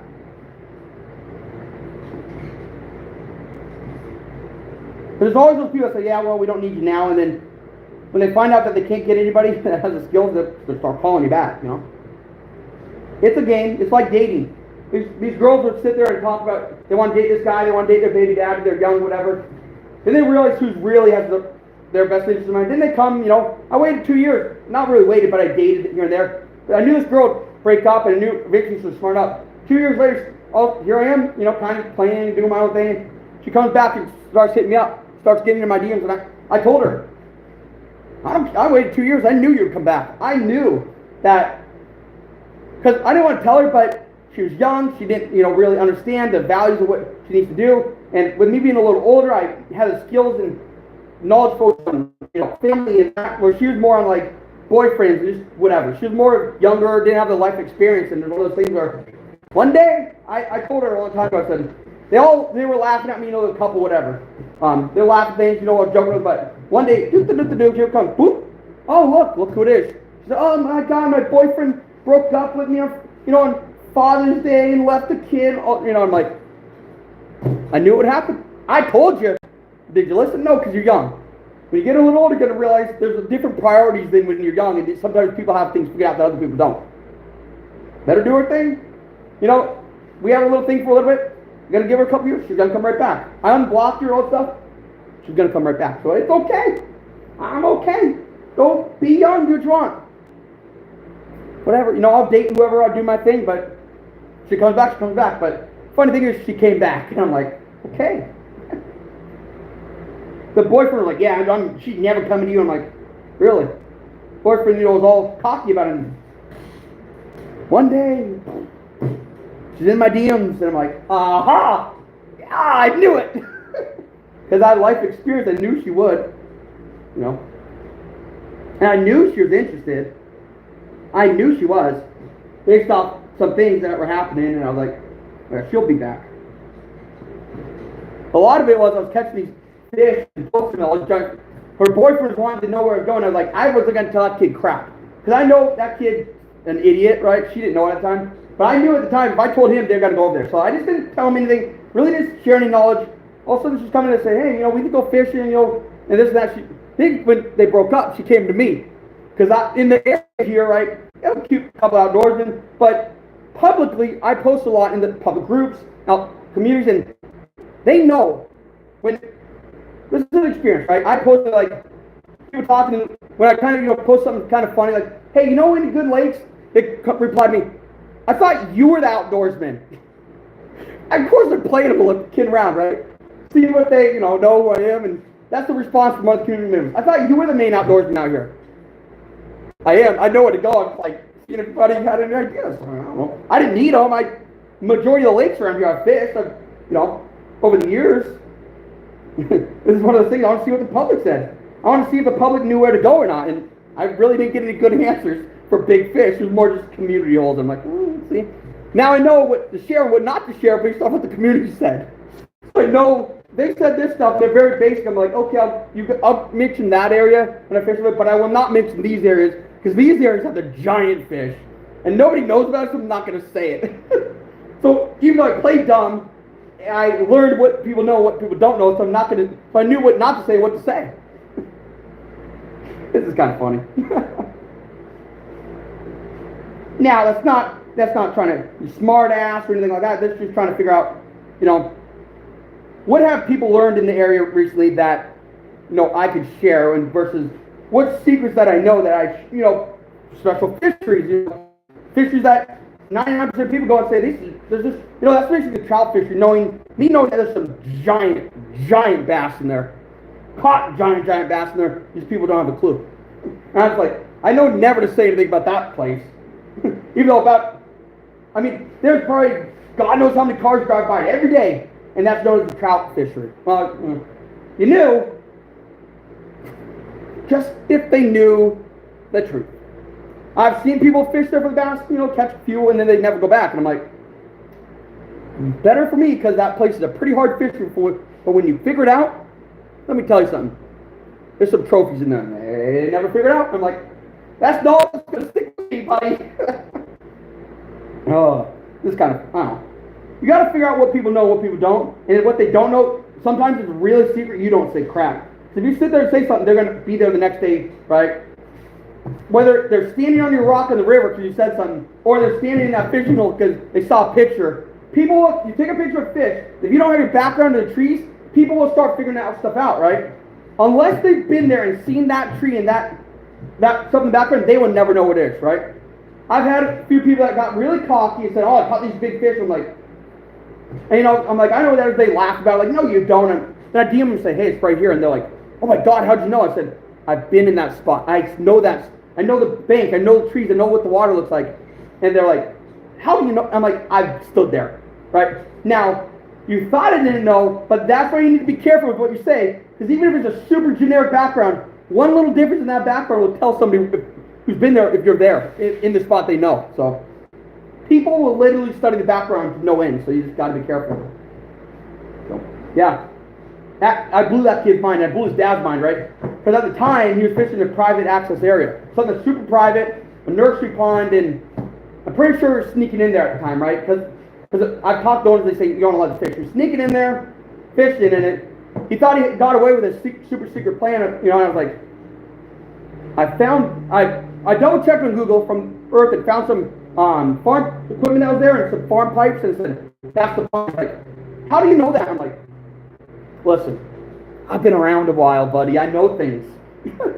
Guys like, oh my God, started tagging all these random places out that, no longer telling people where he's going, or like, also, right? And it wasn't even that he tagged that location. He tagged that area of where I live, and based off where he tagged a pond out here in this part of that like south of town, tagged a pond that section of south town, that section of south town, different ponds that south of town. So I knew to look out there, and I figured out the exact pond he was, and the guy was shocked.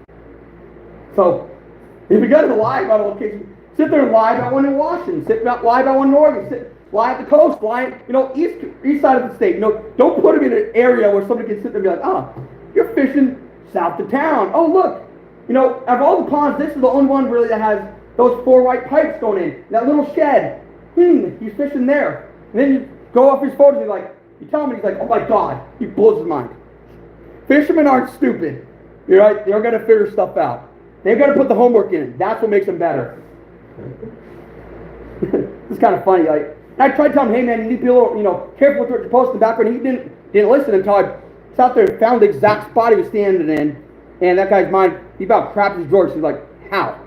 I said, I looked at your background like I told you people do, and then I looked at Google Earth, and you tagged a general area of town, so I knew you're out there, and I found the lake, spot you're standing, and I told him, and he's like, there's no way. I said, trust me, people will do the homework if you're sitting there catching fish, and they will go there. So, I blew that guy's mind. Now let me tell you something. He hasn't really posted it in a while on any social media, so maybe I taught him something. And he's definitely still fishing because he's catching. I know he's catching them. I've seen some post places, but he's not sitting there blasting it everywhere anymore. So just because you think you took a sneaky picture doesn't always mean it, especially if someone stood in that spot or has been there or driven. I didn't even stood there. I've driven by and found the location. Based off the information that he thought he was being sporadic with, but I narrowed it down based off that sporadic information. That's like studying stuff and then finding where they're fishing. You don't have to exactly tag a location. Based off a photo and general area of lakes he was tagging, I found the lake he was standing on catching those fish. So, people don't understand that people will sit there and literally study your background and find your rock and stand there and catch your fish. Then the next time you go there, especially bass, those fish will be sore mouthed, so they won't bite that week. And if you go there the day after, you won't catch them because he stood there and caught them. That's why you got to be kind of careful with what you say, what you do on public social media. And that I didn't do it to be, to be mean. I did it kind of to show them a lesson why I've always kind of been sneaky with my backgrounds, especially with big fish, because people will figure it out. Don't ever underestimate somebody that's willing to go lengths based off the intelligence you're providing. Doesn't matter if it's a photo. I took intelligence of a photo that he posted and the contents in the background, and I took the general area of lakes in that section of town that he was tagging, and I decided to do a little research, and I found it within about 5 minutes. So, just because you think you're being sneaky, you may not be. So, yeah. When I catch like giant fish, I'll sit there, back my back against the tree and take a picture where the tree is in the background, right? And, I have a really good spot we're going to start fishing here. I will not take a camera. I will not show you jack. I will lay the fish on the soft grass, take pictures on the ground. I will not show jack, right? And I'll tell you what, besides me and that family, nobody's allowed there, right? And that man watches the property like a hawk. So, and let me tell you something. That dude gets pissed if somebody gets on this not supposed to be there. So, and also the funny thing is, it used to be a very public place for a holiday. Like, people go there on the holiday, get their holiday gifts and whatever yearly for like 20 years. So people know the place. So I got to be that much more secretive about it. And I ain't taking no cameras there, I'll tell you that. Take my cell phone, and I won't post it in any large groups, But yeah, you got to be secretive because people will figure that shit out.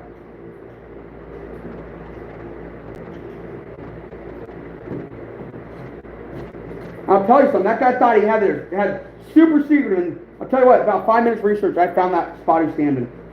Based off, like I said, the general location of areas he's tagging on the lakes. They're all sporadic out that way, south of town. But I figured out the general area he was tagging based off the photo. Only certain ponds had that, and then I figured out based off the little shed that was in his photos, I figured out the lake in the spot he was standing, that guy, I blew that guy's mind. Said you got to be very careful with what you post, because let me tell you something. You start posting big fish, people desperately want that, and they will find it, no matter how hard you try. So you need to be careful when you catch like trophy fish. Look at the giant smallmouth that were caught in like Lake Syracuse or whatever in New York, and all of a sudden, like all the major YouTubers all of a sudden flew out there, spent all kinds of money to go try to catch a big one. And all of a sudden these lakes got all kinds of publicity and all this stuff, right? Because someone posted something on social media.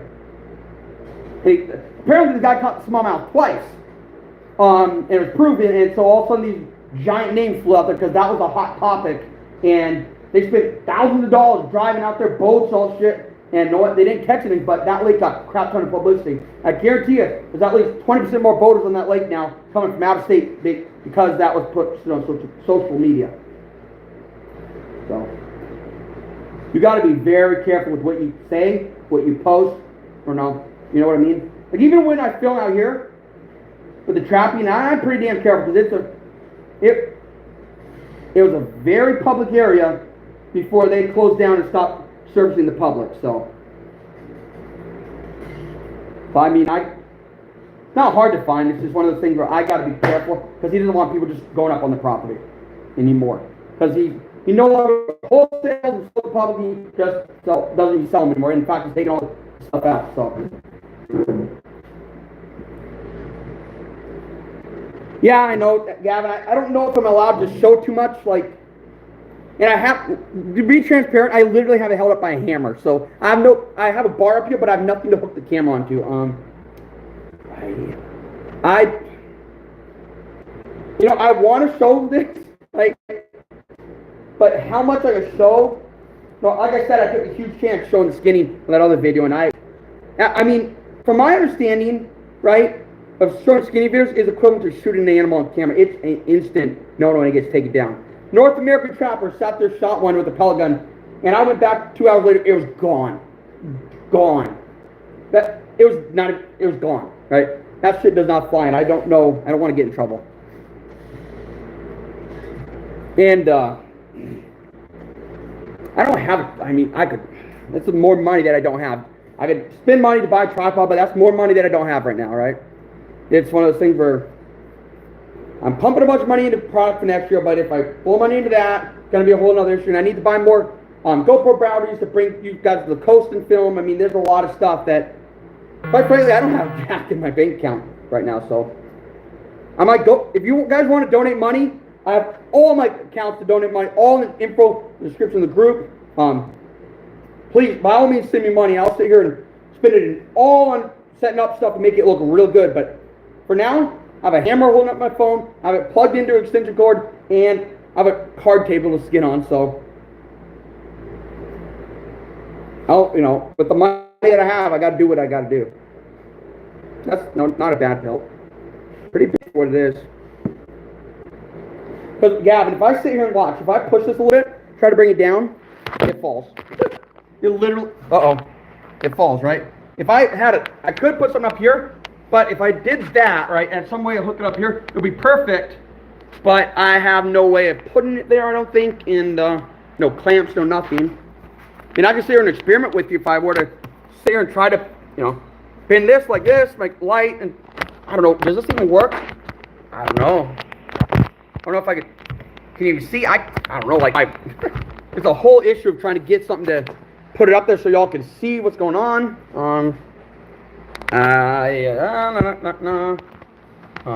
Yeah, it's not even one of those things where this big clamp right for the light.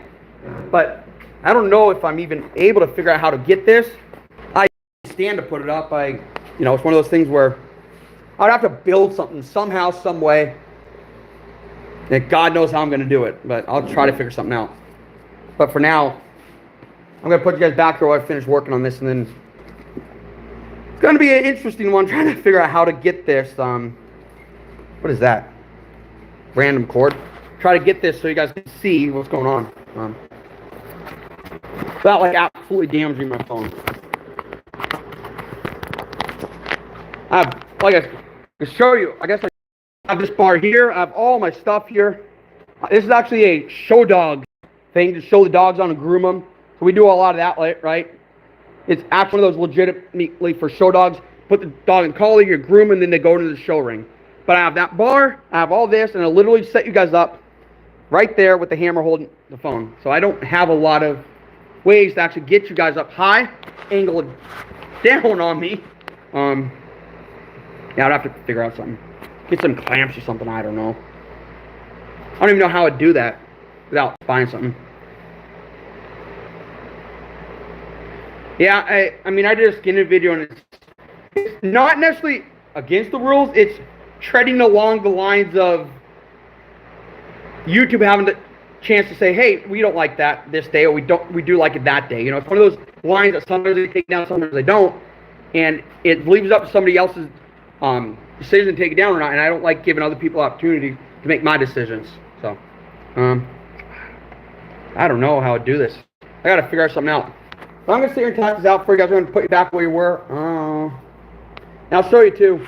I just hang my caster on this right here, and then dry for a day, flip them, and then do whatever, you know. I don't know what I could put you guys on. I don't have clamps. I don't. That's interesting. I don't know. Could I? Let's see. Could I go like this? But no, that's not gonna work. That won't work. No way. No. Ah, that's a big clamp too. Get off there. I don't know how to tilt you guys up. I have a stand, like a thing, but the top's broken. I bought it at the garage sale and didn't come with the right pieces, and I was gonna do all this fancy stuff and then trap line with it, and I just gotta figure out, spend $14 on a stand. Maybe I'll go on Amazon tonight and just buy one cheap and just throw it in here for the skinning. Yeah, let me put it back. I'll figure it out later. Back resting against the hammer, which gives it enough.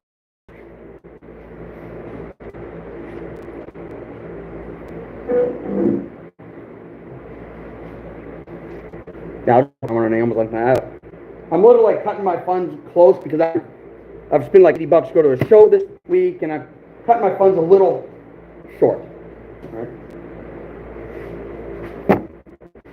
I'm just like, yeah, I gotta do a lot of money balancing this time of year because I'm not having like a actual jobs income right now. So it's one of those things where, I sell some pelts on eBay, I sell some stuff on eBay to get a little bit of money to fund this, but the majority of the money's on the traps.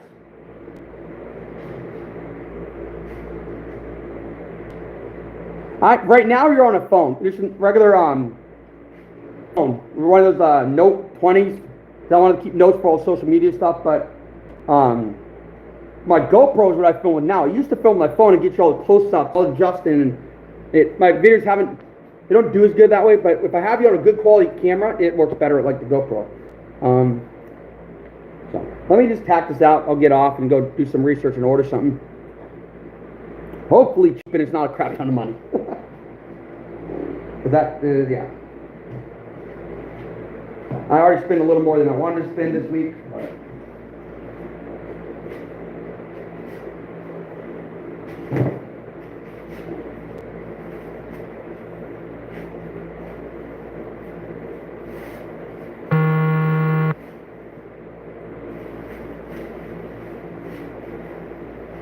Whew, yeah, this guy's got there hanging out. Try not to throw that too much. I don't want to get in trouble. Feet, pick up the feet off the ground.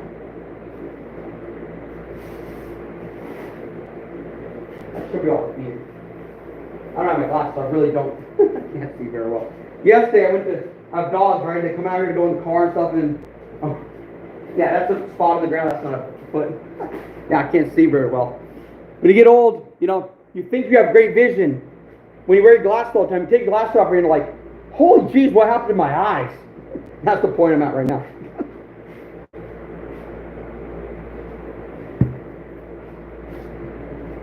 I don't even know how tall this thing would have to be.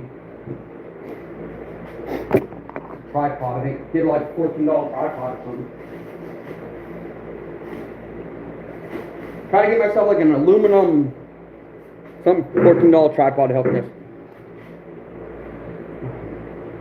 Message retracted.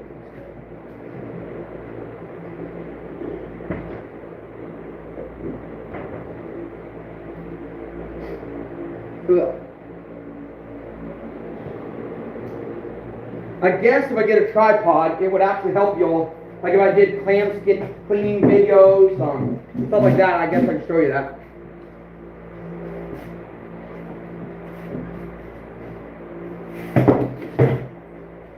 But in the head. This curve won't pop off. Not trying to get holes in tires here. But the tacks fell off.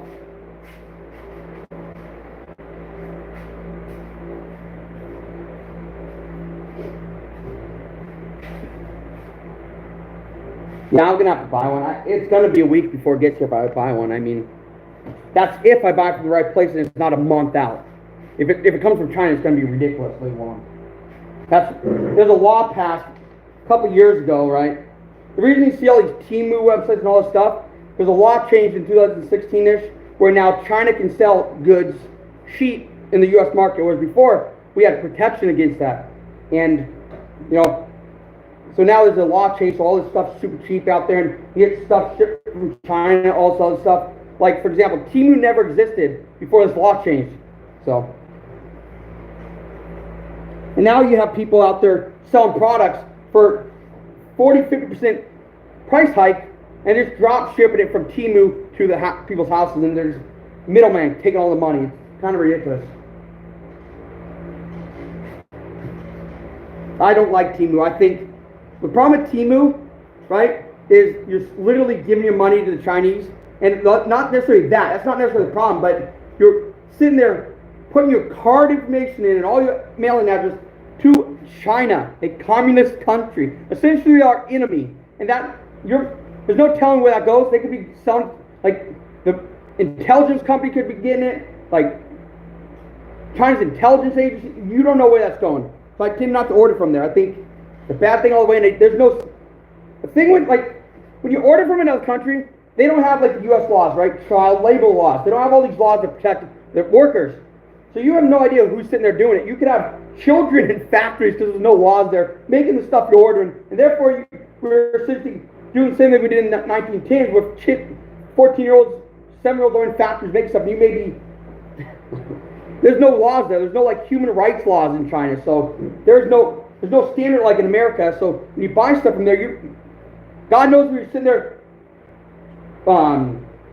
paying sweatshops with children in. There's no, U.S. laws don't apply to imports, right? So you'd have to look at it all. It's really fascinating that, right? That's why, like, when you buy fish from the U.S., fish that are sourced in the U.S., caught in the U.S., it has to follow U.S. restrictions. It has to be certain quality and all these restrictions to be healthy for American consumption.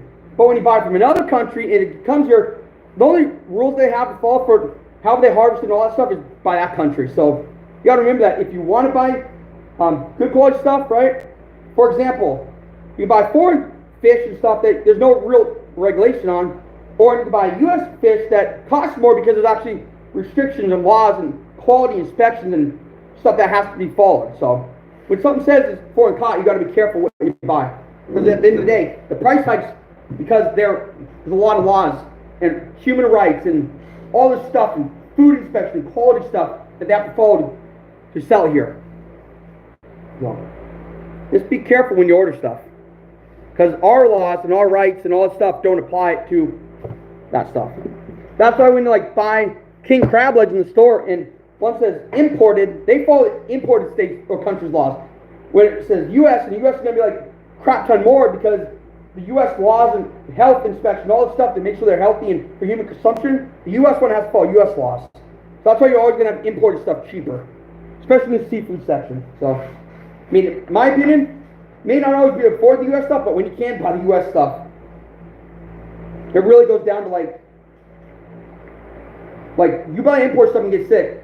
That's because they follow the imported country's laws. They don't have to follow U.S.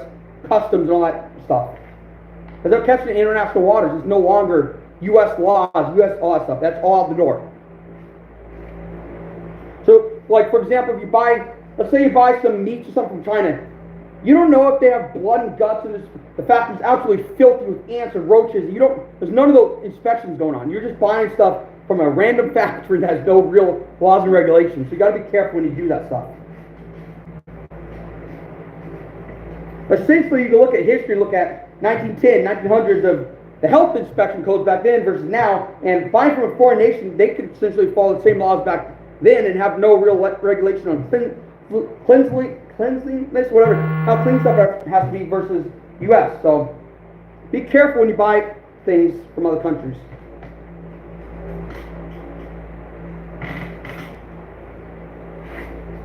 So I watched the documentary. Why is American seafood so much more when it's versus foreign seafood when it's the exact same species? It's because of all the laws and health inspections that have to pass and fall for Americans to be caught. Whereas foreign countries, there is no health regulations. There's no American codes. It's all foreign codes, and you don't know what you're getting unless you actually trust that country.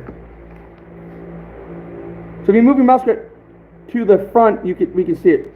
So like, you want me to move out here? Maybe. So like this. This is right. This is left. This is right in front of the camera. Where do you want it? And right there. Can you see it now? I guess you can, huh?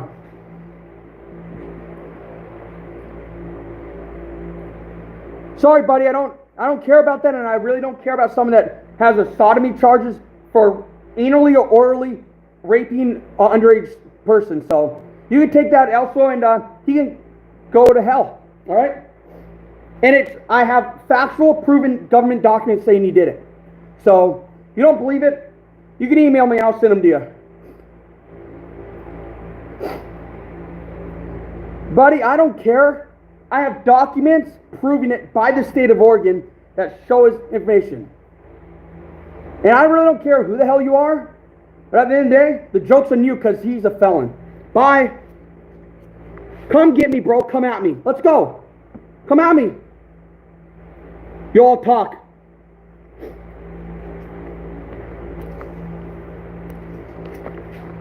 You all talk, bro. Let's keep going. Why don't you come to my house and let's do it. Big guy, Because you're supporting a child molester and a felon that has 17 arrests on his record, that touched kids and actually raped an underage child. So, bye. In and out of the net fishing. Good luck. I'll make sure everyone knows about you too.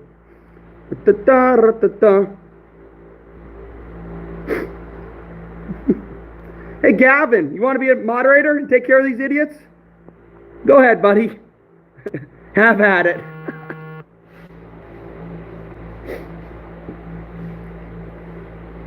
Oh, he's gone. He can talk all he wants. Now he's not going to show up in the channel.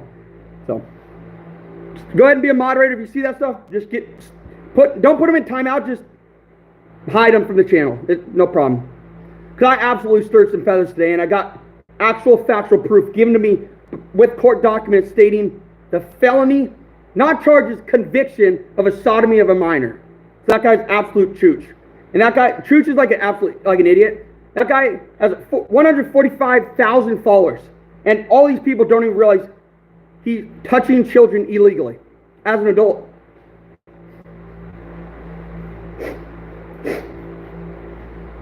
So back to our fun here. Have a go at it, Gavin. I trust you. You ain't stupid. You know what to look for. You've been in plenty of chats, buddy. You know, if anybody comes in and starts popping off like that, just get rid of them.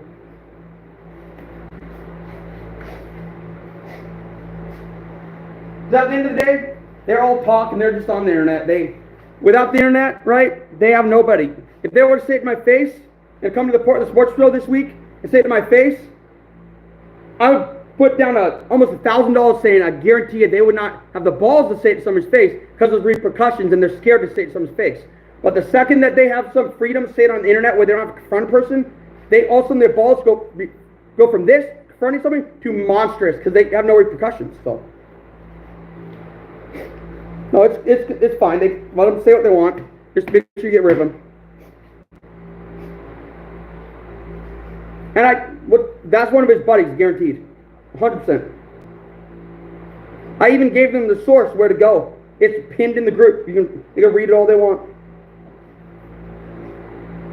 And see, the thing is, before I made a post about that and I talked about that, I made sure that I had factual documents proving what had happened with solid evidence, because, you know, solid evidence, and it's not, I made sure I looked into it, it's not a conviction or a charge, it's a felony conviction. So he was charged a felony for it.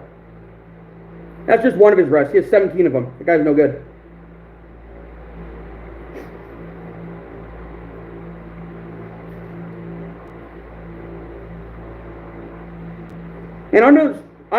And to the point, I read the guidelines, state guidelines. Under it, it says anally or orally sexually assaulting a minor.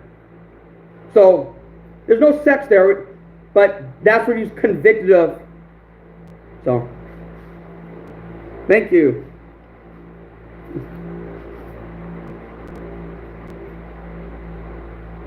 Well, yeah, I posted in a bunch of Northwest groups. There's going to be a bunch of people popping in and out saying stuff. So, oh yeah. And I guarantee you, I posted before I went live, almost 2 hours ago. I guarantee you there's a lot of chatter on there saying stuff, and let's let it go. Let them talk. The more people talk, the more traction we get, and the more free advertisement, right? Like I talked about, haters pay your bills because haters bring followers, and followers pay your bills. So, it's okay.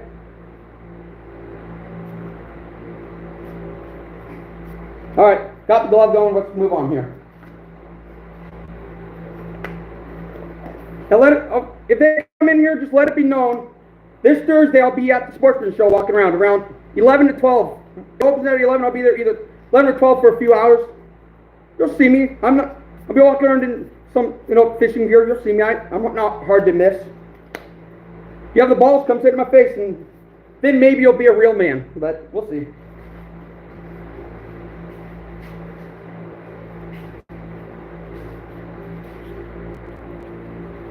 He was harassing me because there's a guy by a 5'4" fishing, Devin Dostal, I think his name is, and he is being known in the community now that he has a sexual conviction, which is sodomy, like raping an underage minor. There's no specific if it's boy or girl, but it's under the state guidelines, orally or anally sexually assaulting somebody, and that includes penetration. So that is essentially raping somebody who is underage. So he's no good. And that was just the one charge I posted. Under the arrest accounts, 17 arrests. And the guy's what, 26, 24? He's been in and out of the system a bunch.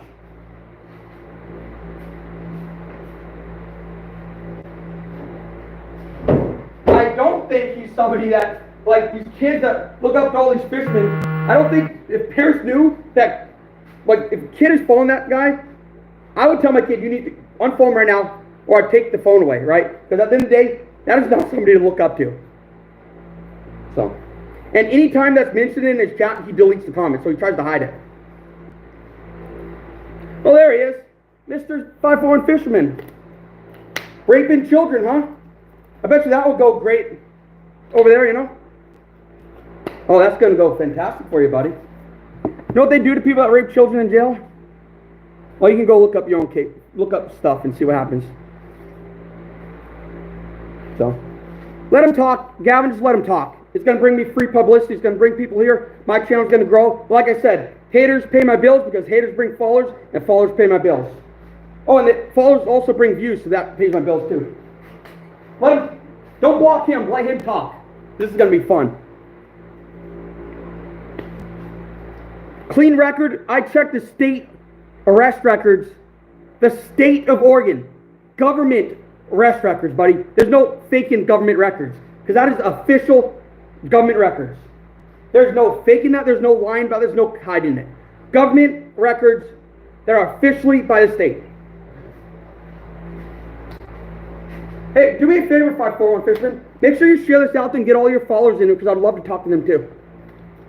Or you're too much of a coward. You don't have the balls to actually share this out there to have a real man's conversation. I mean, a real man's conversation, as real as it can get on the phone. Because, ain't no man really have the balls to confront anybody these days. Especially you. especially when it comes to touching children and raping children under the state guidelines of the sodomy charge, reading what the definition is. Let him talk. Gavin, just ignore him, just let him talk. It's bringing attraction to my page, and that is fantastic. I'll be making sure I tell some businesses this weekend or this week at the sports show so people really know what's going on. And the crowd that I'm with, I'm going to show them the actual government documents so they know who you are.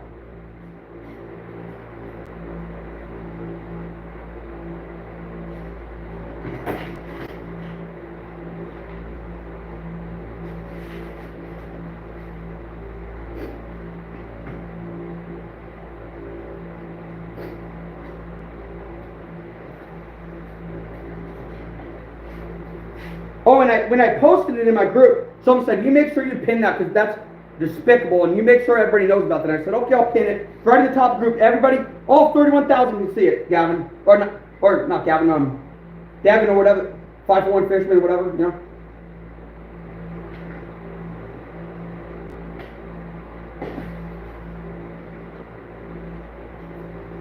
And Gavin, if you don't believe me, you can email me on my email, and I'll shoot you the documents. Just about everybody saw documents, says official documents are like, holy crap, that ain't a good dude. So, and now he's going to get defensive because he's realized he's caught and he's not the true outdoorsman that he says he is. He's out there sharing the outdoors, but he's also out there touching kids. So who says he's not using his publicity to attract kids to touch the kids? That's why people got to be careful following that guy. Because he's a predator, and now he has his phone, which kids are going to follow him, and then he could say, hey man, let's go fishing and go touch a kid down in the river or something, nobody will ever find out. So he's dangerous.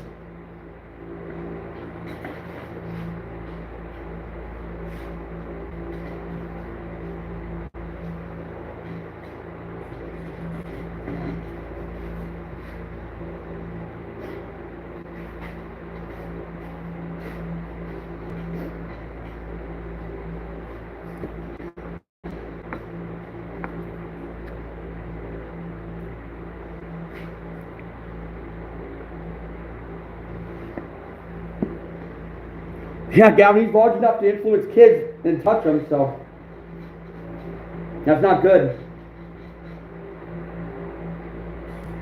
Anytime someone comments that stuff on his pages, he deletes it because he tries to hide the truth.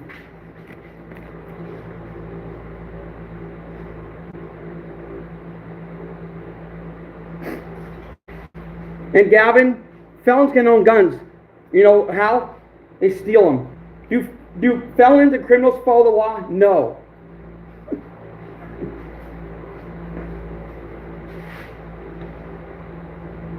They can't legally own them, but they still obtain them. So they steal them from people. And I'll tell you something.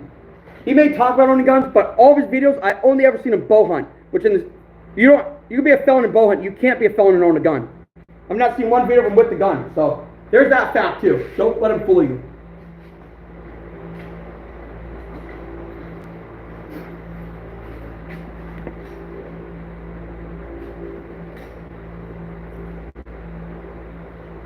I'm sure yeah, you're right, he is Joe Biden. Right. I mean, they like touching my legs, they're hairy, and they like touch them and rubbing them, and yeah, probably can't, don't get me started on that, that's really funny, Gavin, oh my god. I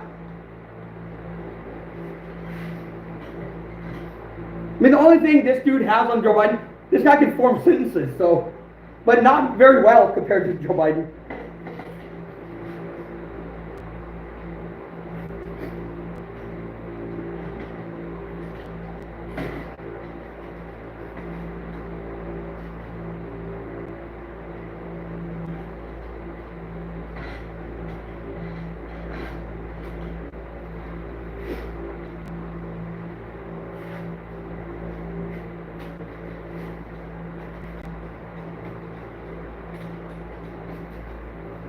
And before I posted the guy said some things, I deleted his comment, said, you show me proof of this, it actually happened. He DM'd me, showed me the official proof and the documents that are government documents. I said, okay, it's proven. There's no faking it. It's not fake. They're official government documents. Said that's it. People need to know. I proved with credible sources that he did it, and that's why it's out there now.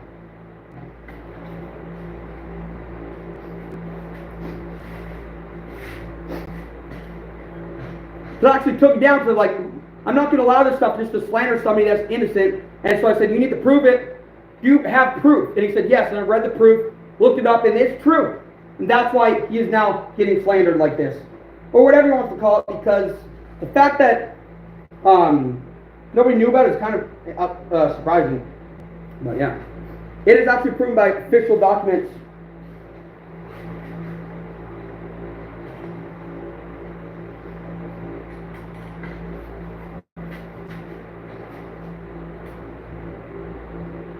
Really? Because according to government documents, and they have Devin, your name on there, 541, and then also I decided to go on your channel, look what your real name is, and you told some, you wrote it in there, and the two names are the same, so it's actually you, buddy. Nice try, though.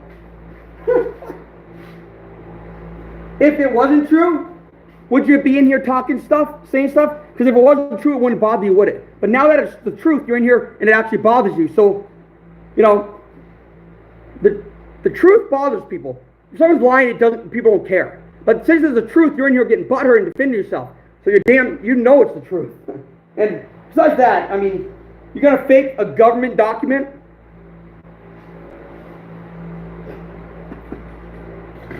And before you say something stupid, I'm well versed on how scams and shit works. I went to school for cybersecurity. I understand all that stuff. So you ain't gonna fool me, buddy.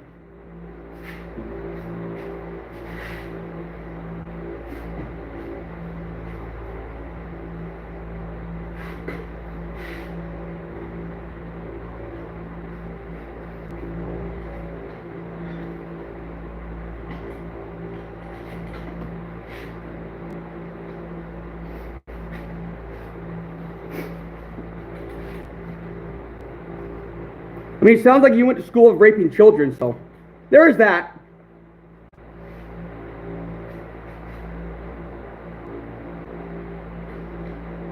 And let me rephrase it. Sodomy of a minor, felony conviction, not charge, felony conviction. Found guilty by the courts and the jury.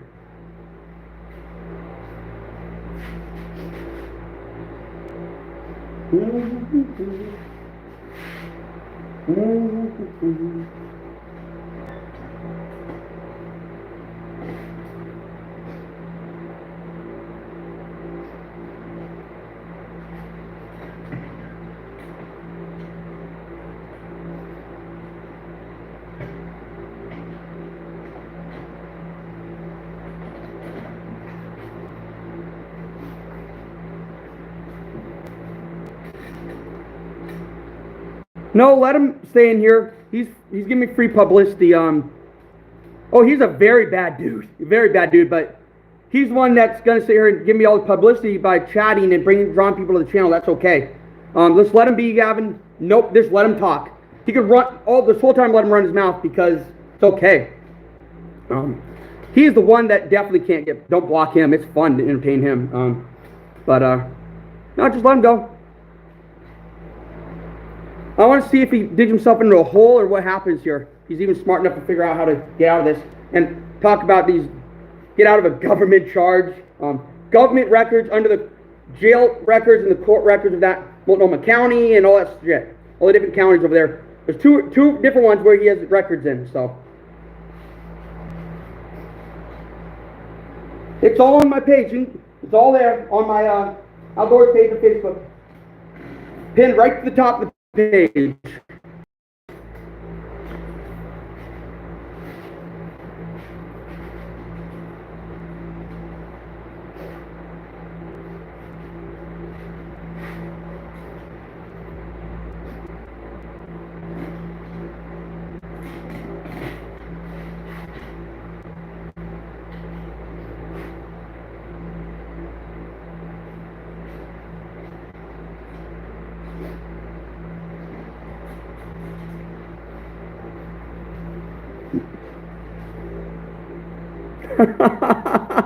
Way to go, Gavin, buddy.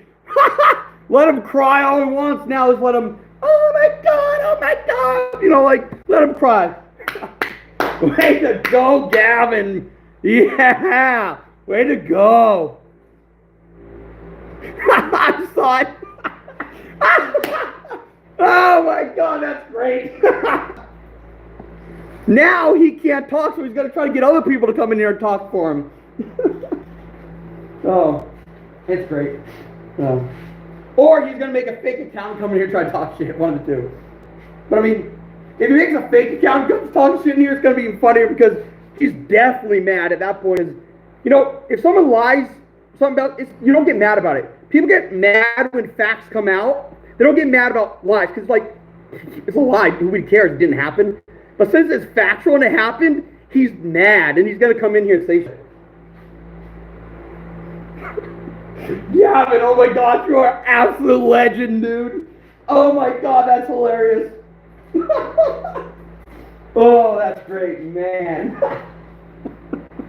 Oh my God. Oh my God, that's great. No, that's great. Oh man. No, that's great. Good job, Gavin. You are one bad, funny man. Love it, dude. Oh, I love it. Good job. Dude, if I could throw you money right now, I'd be like throwing you dollar bills. Take all this money. You absolutely did an amazing thing, right? Let him bask in the timeout chair, just like when he was sitting there in court waiting to hear his conviction charge, whether he's going to be guilty or not. Let him sit there just like that day in court, where he's sitting there wondering, knowing that he's guilty, you know, make him sit there just like he did that day in court, waiting for the judge to make his decision. That's fucking funny. Oh, I love it. Oh my God, that's great. Oh my, he's probably crying all over the internet right now. Oh man. Oh, I love it. That is funny.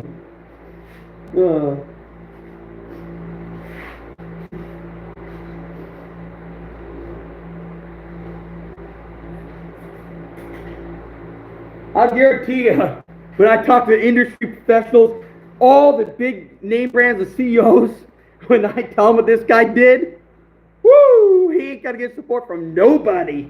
And I'll tell you what, that show with all the Northwest professionals is this week, and I'm going to it. So whether I tell them or it casually comes up, who knows? Because I mean, it's been seen by 31,000 people, so I'm sure it's going to come up by somebody. And if he goes and tries to book a trip on somebody's boat, they're going to be like, fuck you, dude, you touch children.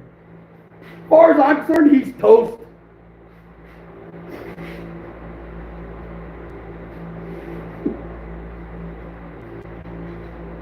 Remember, Gavin, you can lie on him so much, but the internet's forever. So his charges are there forever. And my comment, the things about this is there forever. So if any system looks for him, well, my comment's going to be there too. Because I made sure I use 541 Fisherman in the title. So at the end of the day, when someone Googles 541 Fisherman, boom, there's my video talking right about him. And with factual evidence. Oh, man.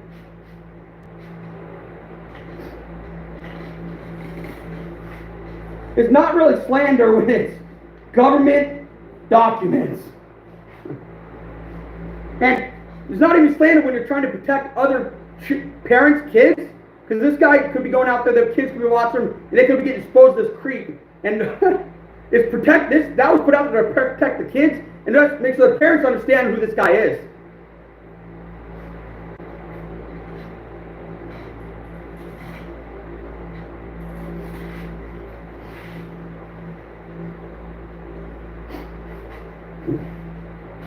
And I knew he was going to see it because I made sure I shared in Washington and Oregon and everywhere else I could. Because it needs to be known that he's a predator.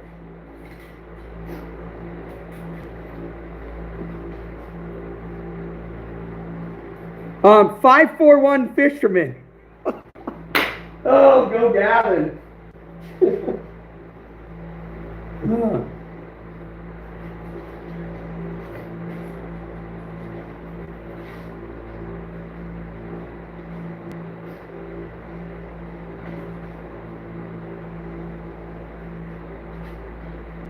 I can't say whether it's a girl or a boy, but I'll tell you what, reading the laws, it sure seems like he sexually assaulted a boy.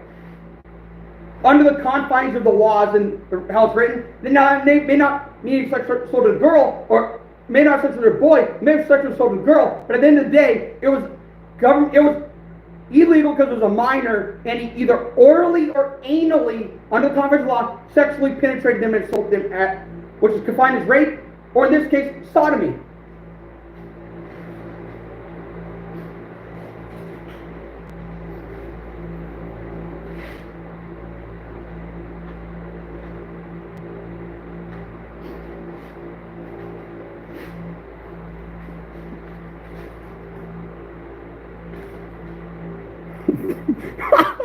Oh my God, timed out for 86,000 seconds. Go back to the slammer, buddy. Adios. Boom. Home run. There goes the timeout. That Gavin. There goes. Boom. There goes 5-for-1 fisherman. In the timeout chair. Oh, I love it. Oh, that's funny. Oh my God. Thank you, Gavin. I needed that laugh, and I'm already losing my voice. Oh, I'm losing my voice. That's so funny. You absolutely dropped the hammer on him. That's funny.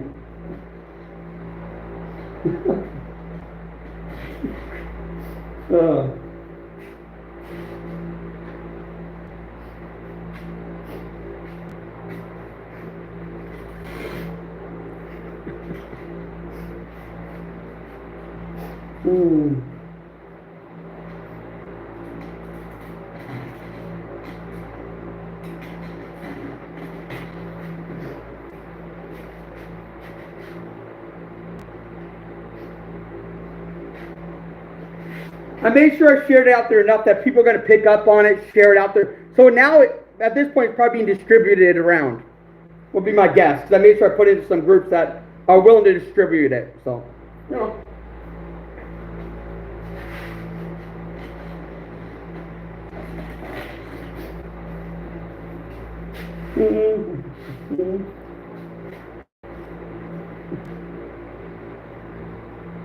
Yeah, it's just funny. Oh my gosh.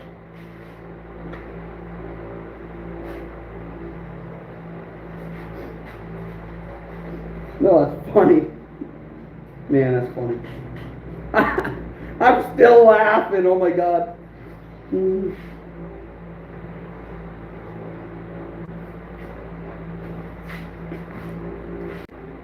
Right, Gavin? So who's next?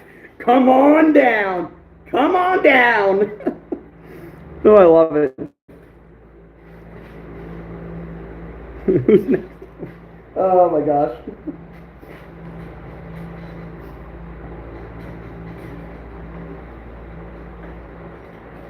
I mean, I really should send it to some of these major companies I'll work for. I mean, some of these major worldwide brands. It's like, don't ever associate with this guy. I mean, I got connections to who run different people's accounts who like sit there and deal with the pro staff and professionals. So they have the connection to sit there and give to all the professionals, just to sit there and distribute it to anybody out there, send it to all the CEOs and be like, hey, this guy shows up, don't ever accept anything he does. But I don't want to go that far just yet. We'll see what happens.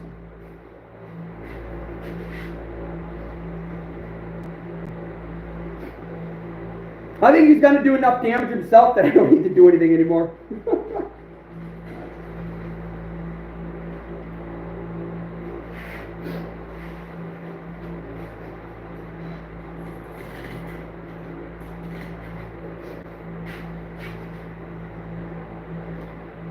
Like I said, Gavin, when that popped up, someone shared a photo of him and his buddy. There's some dude in him holding fish, and someone said, man, that guy's a rapist, this and that. I said, whoa, wait a minute. You're not going to falsely accuse somebody. I deleted the comment, private message. I said, hey, you need to show me facts. I'm not going to let anybody get slandered in my group. The facts showed up, and I looked at him like, holy freaking crap. Sodomy in the third degree. Sodomy conviction. 17 arrests. I'm like, whoa. I'm like, nah, people need to know about this. And that's when it was actually publicly posted. When I could verify that it was actually factual and true.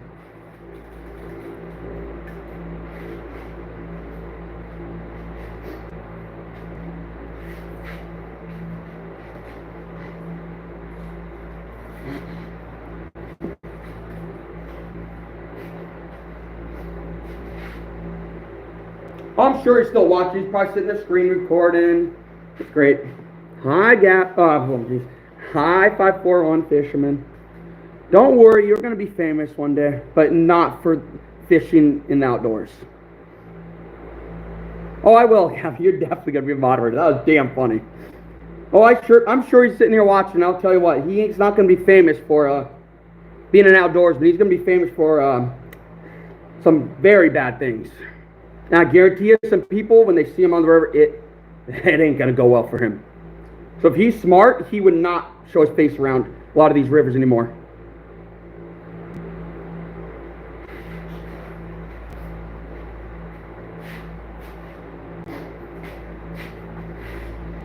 Hell, if I was him, I wouldn't go out in public at this point. Because even the hardest criminals in the world despise people like that, right? So, if the public despises people like that, and the hardest criminals in the world despise people like that, I don't know, man. That ain't good for him.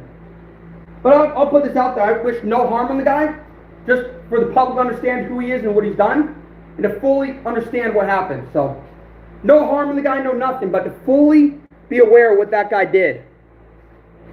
So when whoever has kids out there watching the guy, make sure your kids are not watching them, because you don't know if he's sitting there private messaging them or they're talking to them or what's going on.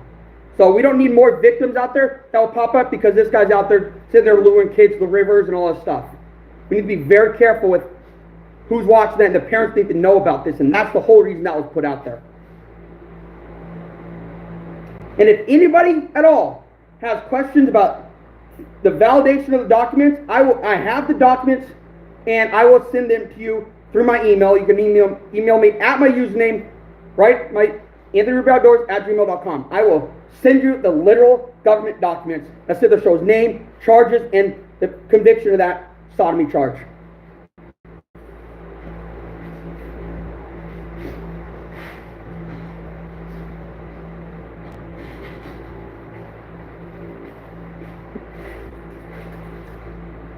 And even in the document it says 17 arrests.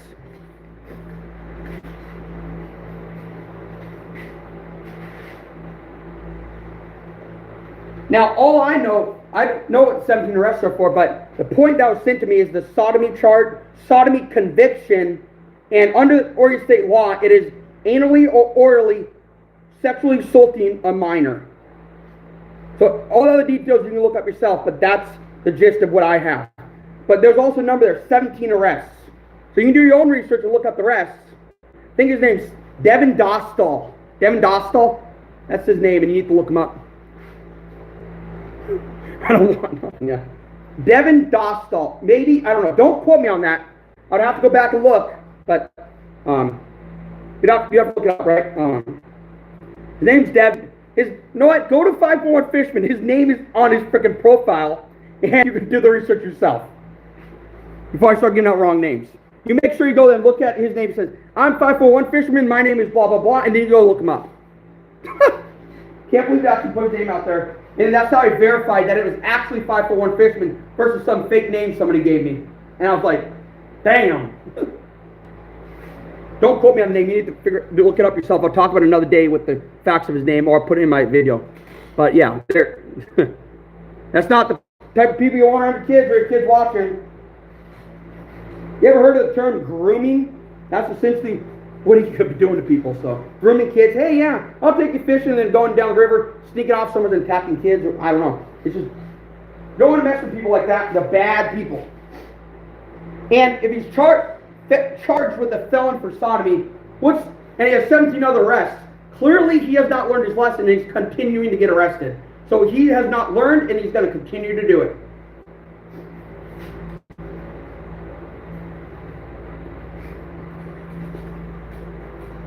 And from my understanding, a lot of those 17 arrests were after the felony convictions. So he's still...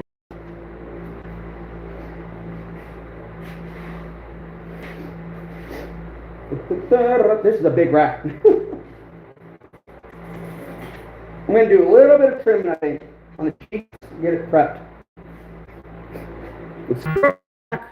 Connection error. We're back. Don't worry. Now I got to scrape the pelt. We're back. We ain't going anywhere. Not fat on this guy, but I'll scrape it a little bit. Clean it up. The scraper here. Clean the scraper off. Yeah, I don't blame you, Gavin. Don't send me anything. I don't want to be associated with that guy. Yeah, I don't blame you. In fact, I'll tell you right now, I don't even want that guy's documents in my phone. That's how bad they are. That guy's documents in my phone. That's how bad they are. Horrible.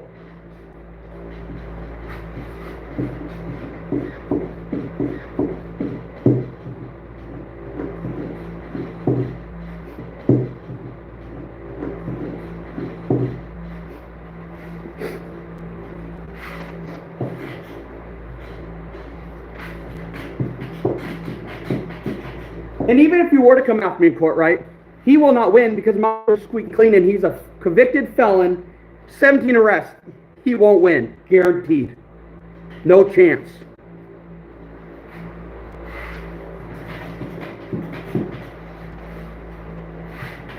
And anyways, those like social media stuff, they don't hold up in court anyways.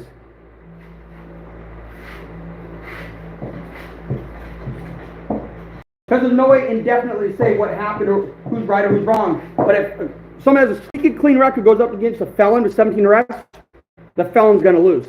Because the felon's proved to the court he does not care and he's a proven felon. So let him come out and do what he wants, but he won't win.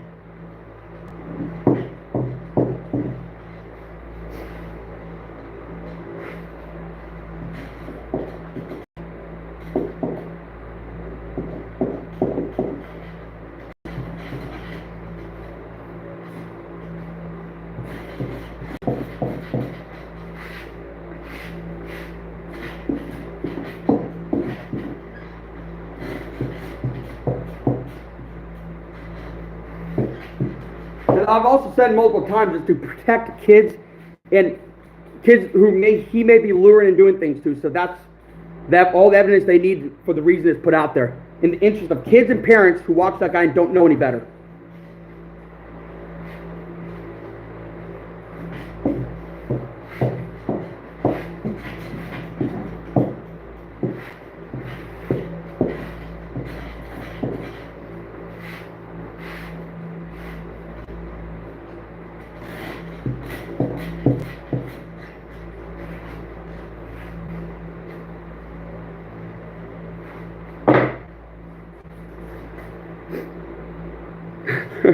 Still timed out. I don't think he's in here anymore. He's like, God damn it, I can't talk. I'm out of here. Rawr! That's what he's like, dude.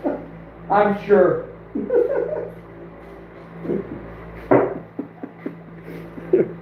You're like, God, oh my God, he said something on the internet. Oh my God. The truth is out there. It's the end. Oh my God. That's that dude, 5'1" Fishman right now.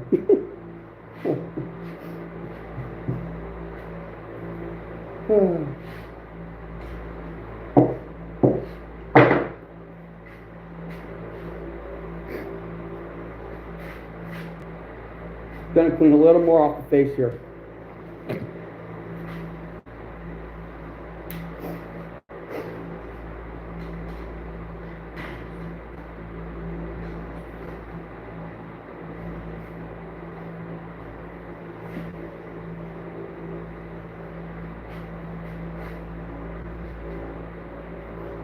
Mm-hmm. Here's the thing, even if you were to get my YouTube taken down, you cannot get my Facebook taken down. That's 31,000 followers. And I found out a way, right? When people try to copyright claim my videos, I have found a way to have them just be okay, that's fine. And I've won numerous copyright claims already on there. So I figured that stuff out pretty well. And if you were to get rid of all my social medias, at the end of the day, I go to these shows, bigger shows in the west of the Mississippi, and I sit there and talk about the stuff that he did, and people are going to know either way. So at the end of the day, I win, he loses. Checkmate.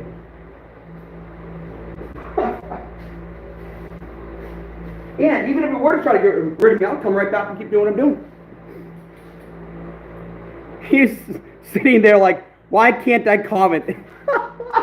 Absolutely. Oh man, it's funny.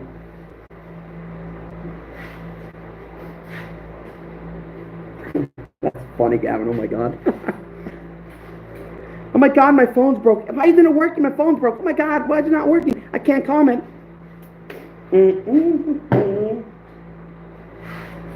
Good. Feet are. Good foot. Good up and down. Guess who showed up in the chat? 541 Fishman, Mr. Sodomy Raping Minors showed up, and we signed him for 86,000 seconds. He ain't come back today. You know 541 Fishman that's convicted felony of raping a minor, essentially? Well, he showed up and got all butthurt, and then we just signed him for 86,000 seconds. Right. So he's sitting there silent. All right, clean it up. Not yet. All right, coming in soon or no? Who's it? How many people got in the chat? One or two, no big deal. One big deal. All right. It's the most loyal follower I have so last couple days. Mr. Gavin from Ontario, Canada. Right.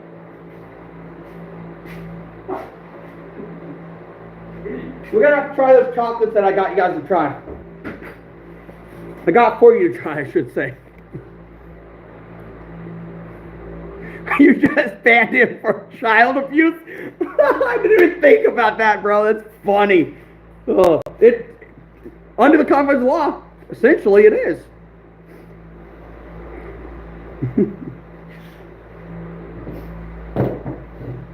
Woo.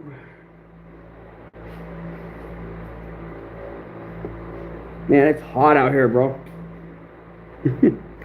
I might pop the garage. It's get a little warm.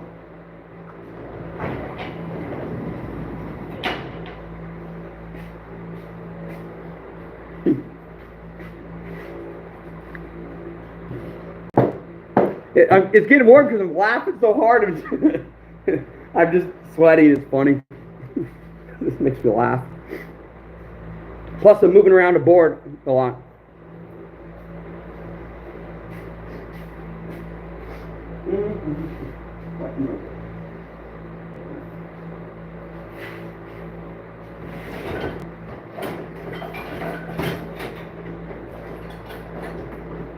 Oh, I picked up another one of these setters.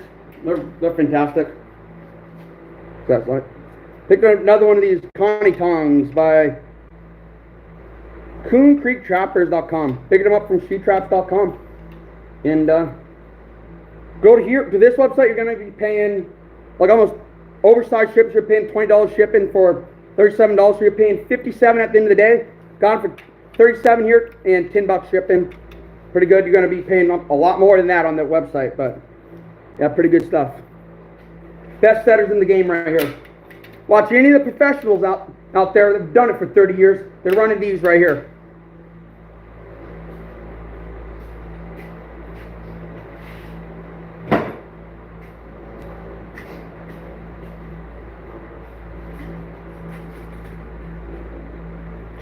You did it again. Oh, I love it, man. Either that or it showed up again. I love it. Never fails to make me laugh. So I'll tell you what, I have zero mercy or sympathy for someone that's going to rape children. You know,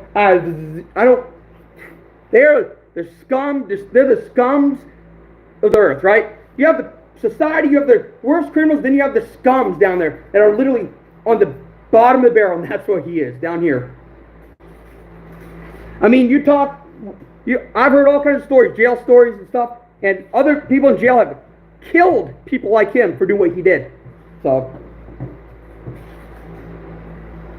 in the system in the jail or prison, right, you got different levels of people, and then child molesters are on the bottom. And you get the other criminals in there that if they start saying shit and bragging, eventually they will, those people will kill that person. They'll kill them off right off. They're the scum of the earth. Even the hardened criminals, they're scum. So like this guy is not even just scum to society, he's scum to the hardened criminals that are sitting there life in prison. This guy's below all that. That's essentially stuff he got charged with. So, if that tells you anything about this guy, whew, people don't like that stuff.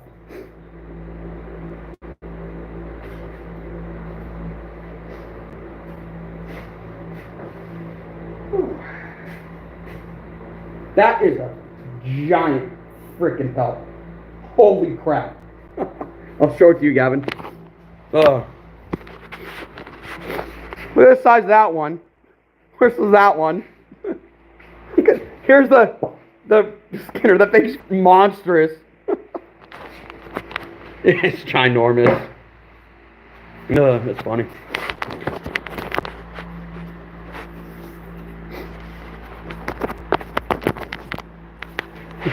Gavin, you're making sure he stays behind that timed out jail cell. That's what I named it just for him. Oh.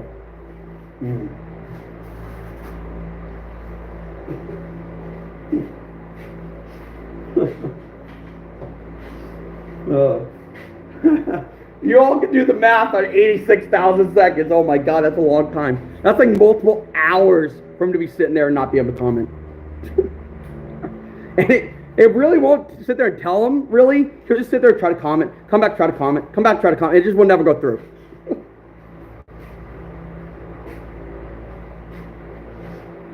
Like, it will let him post, but like on anybody else's end, it just doesn't show up. Like, you can sit there and put a dot. It will show it to him, but it won't show it to anybody else. It's just really funny.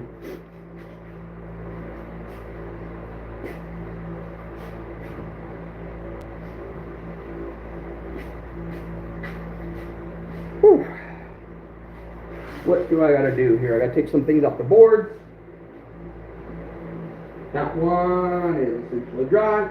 This one is drying.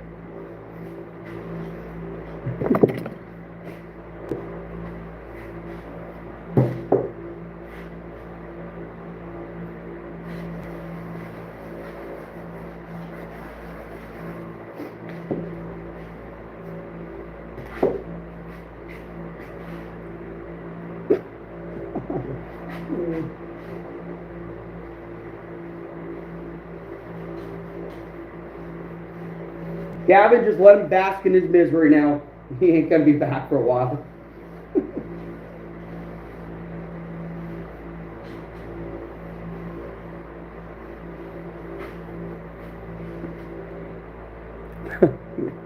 Good work, Gavin. I love it.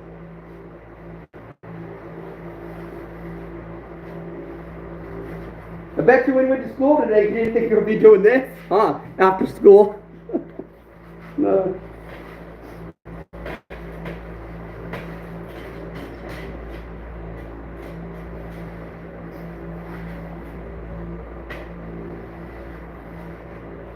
What is going on there? That piece of fat.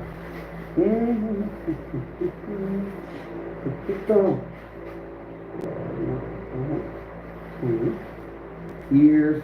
Not a bad job on that there.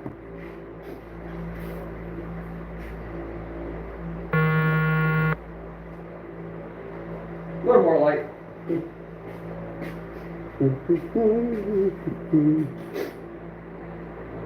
Seems his cronies have left, but stay here, Gavin. Let's see what comes back. I mean, I'm essentially done. I'm just hanging out waiting for some more of his cronies to pop in here and start saying stuff. It's actually quite entertaining to me.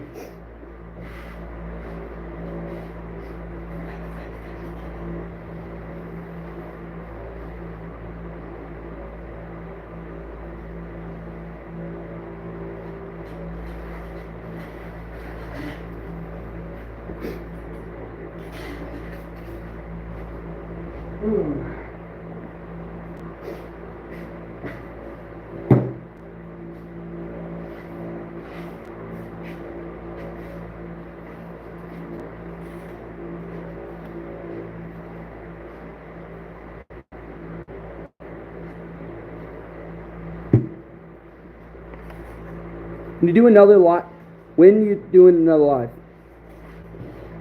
Next time I kill something, which, as we speak, it's probably going to be tonight because my traps are still hunting right now while I'm standing here. And I got a camera on, so I'll know right away.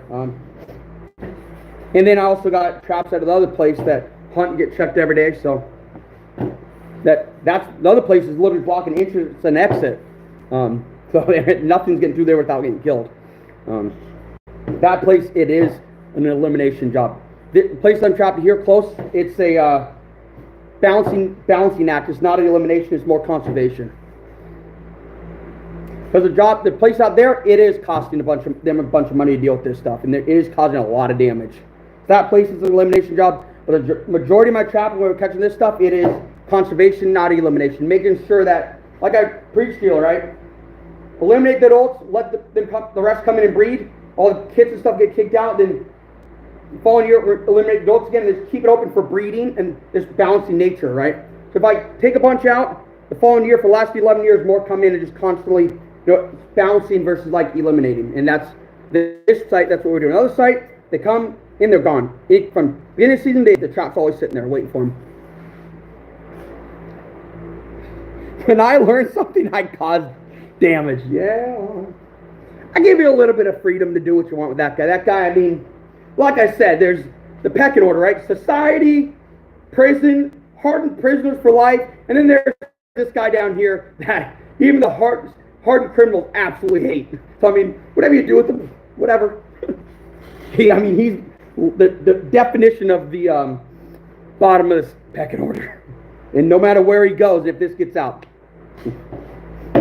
And now I'm not advocating for anybody to hurt this guy or anything, but that's the natural course that's going to happen over time. Somebody's going to find something, somebody's not going to like them, or he's going to piss off the wrong dude, something's going to happen.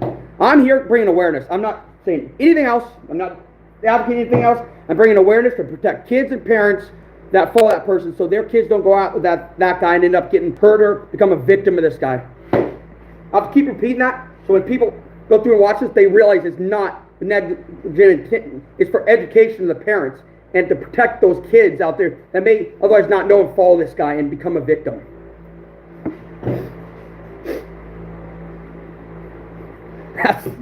Gavin, I mean, you can time me out for 86,000 seconds. It's going to be like 5 hours before you can come. He'll be back the next live, and I'll just let him talk and then do it again. Let him sit there and get comfortable talking, blah, blah, blah, blah, blah, blah, and then sit there and boom, kick him out. Just time him out. It has a lot more effect that way on the guy. And, he thinks he's getting away, nobody's seen it, and bam, the hammer gets dropped. So.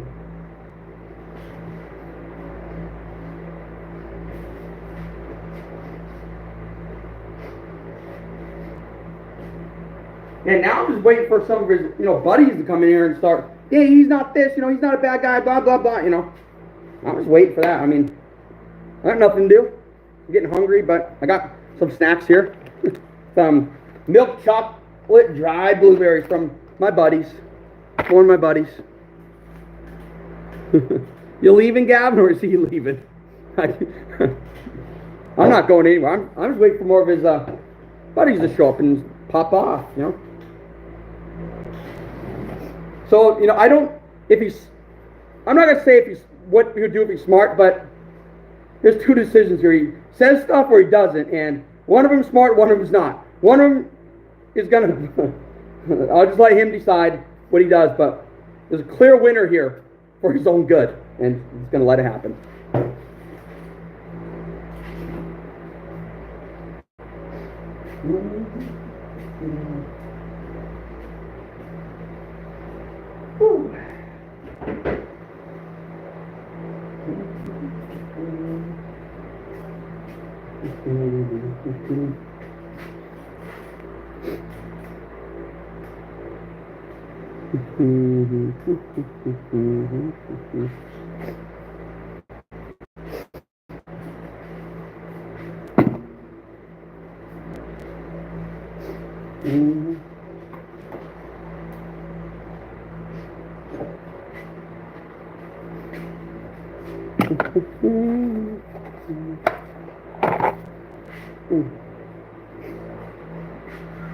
So all the tack. What am I talking about? Tacks are off the pelt. See, make sure I pick up these things from yesterday here. That's dry. It's the arm, part of the arm. I ain't going anywhere, so I'm going to stick around for a little bit. This was quite entertaining today.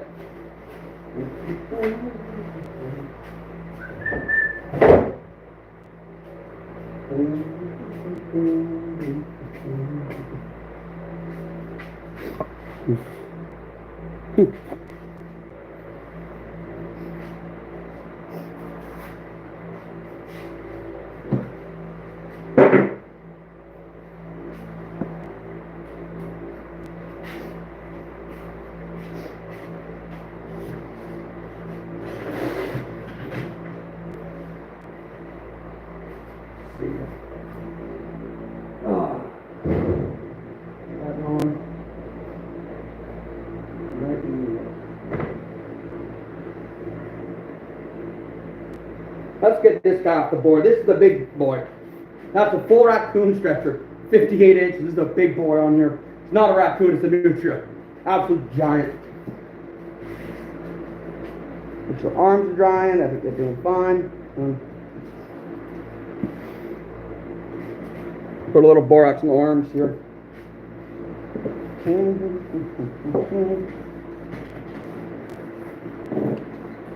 When you dry these, you got to be careful, like the armpits, and make sure they dry well. Otherwise, you end up getting rotten, and then they will the fur will pop out.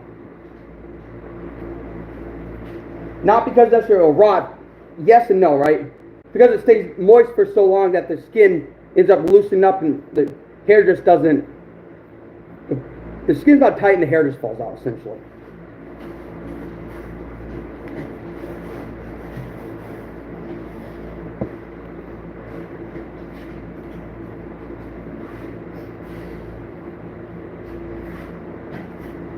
Lips are good on this guy.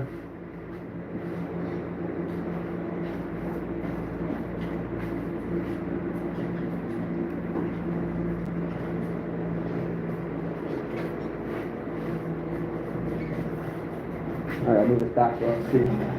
Yeah, you can see a little better. So working with a little borax under the armpits, the creases around here and stuff like that. On the because anytime there's meat on meat or skin on skin, it doesn't dry as well, so you got to be kind of careful of that. Anytime there's armpits or anything, case skin, tube skin, whatever it is, when you leave the legs, whatever you want to call it, a little longer, you got to make sure that stuff's dry. Man, I'm gonna lose my voice.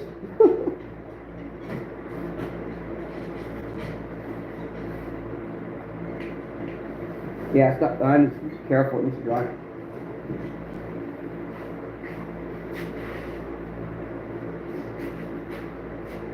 The other option is I chop the arms short, but I don't really want to do that because if the canner gets a hold of that and breaks it open, then you have problems. So I like to have a little bit of arms on my pelt. And they sell better that way, for what I do with them.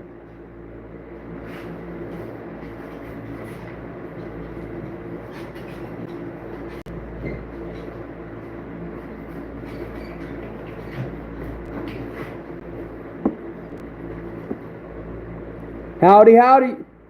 How you doing, bud? I'm not impeding on any of our buddies' lives, am I? I don't know what time it is. I have no clock. I just have to go off the light out there, so it should be around 4:30, maybe 5:30 around my time out here, West Coast. So if I'm impeding on somebody, you make sure you let me know, because I'm not trying to go live during the day, so I'm not cutting people off.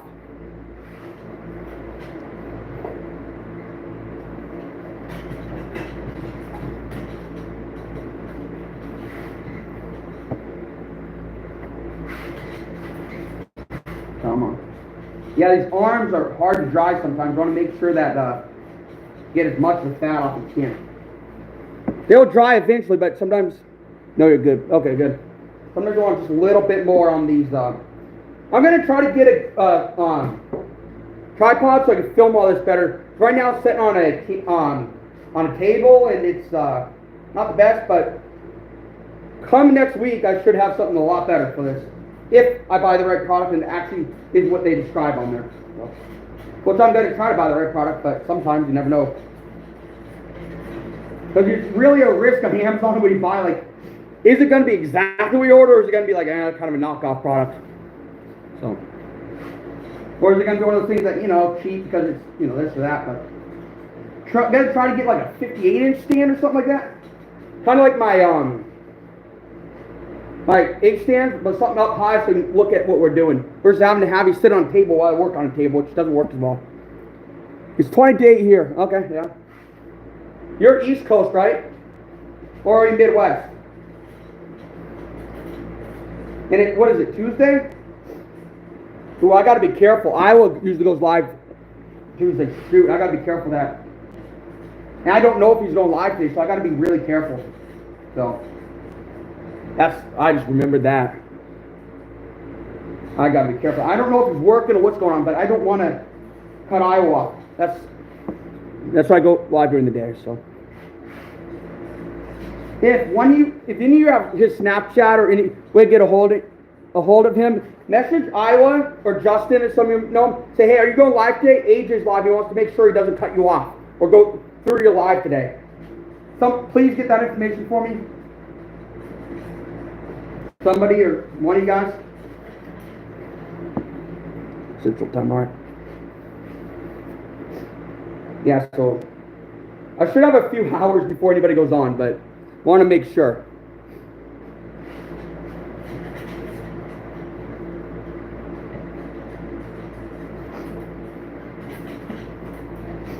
Right now I'm taking the borax and rubbing back and forth, with the friction of my thumb and the borax. It's already dried, but I'm going to further dry it with a little borax. Trying to use it friction, kind of like with salt, but I don't want to use salt because it may rip a horse. So I'm just using the friction of my thumb and the borax back and forth, just rough enough to sometimes rub some of that little bit of grease and fat off so it will dry better. I can only do so much when I skin it and scrape it because I don't have a pelt. I have a pelting knife, I don't have a pelting board. So all this is done. In there I do try to clean skin and then touch it up with a knife. So all the after stuff is just making sure it's done right. Well, I mean, I don't have any way to put a skinning tape. I don't have a way to put a beam in here because usually the car's right here and it's really tight. So I don't have a lot of room, but I do the best I can. He's not on that I can see. All right, thanks. I want to make sure. Yeah, so I'm just using the friction of my thumb and the friction of the stuff just back and forth like sandpaper. But since the borax is just a powder, it's not super abrasive, so it's not going to take a lot off. So you have to do more repetitive motions.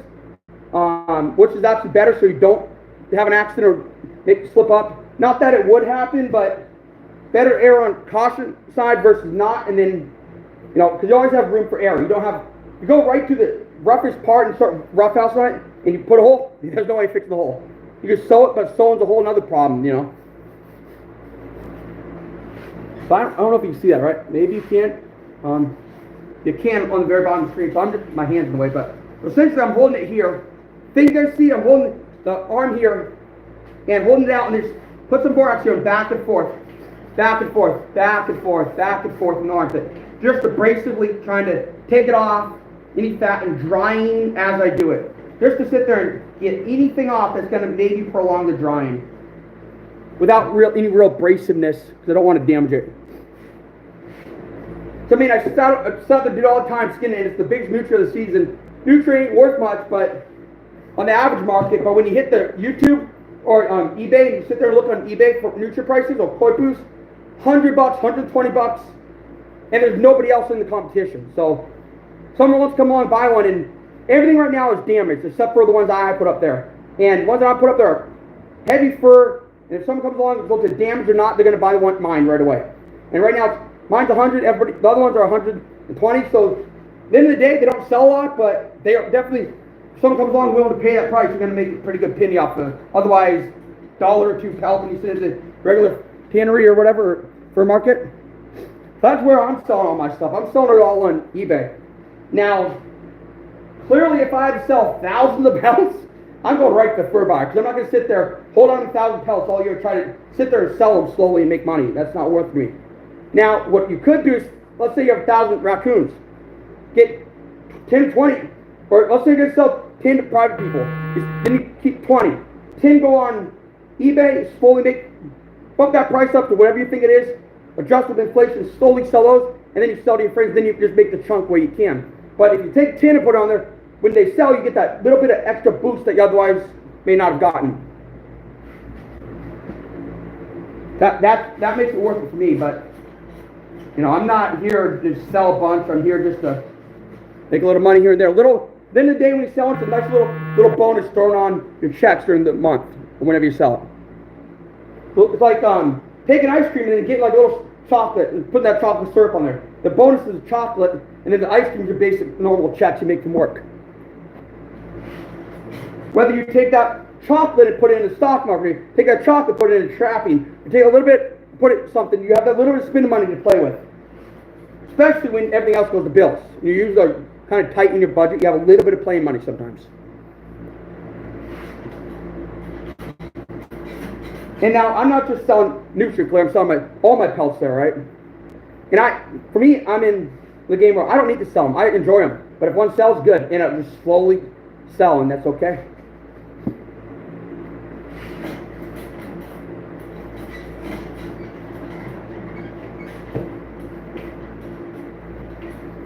That one's good. I'm going to sit here. I think I'm going to take this off. It's more just fun, experimenting. Throw a little bit on there, rub it in. Let it sit for a second. Start taking the boards off, and I'm going to throw it under the boat, and then let it dry the rest of the way. Got that right. Got to get what you can. Absolutely.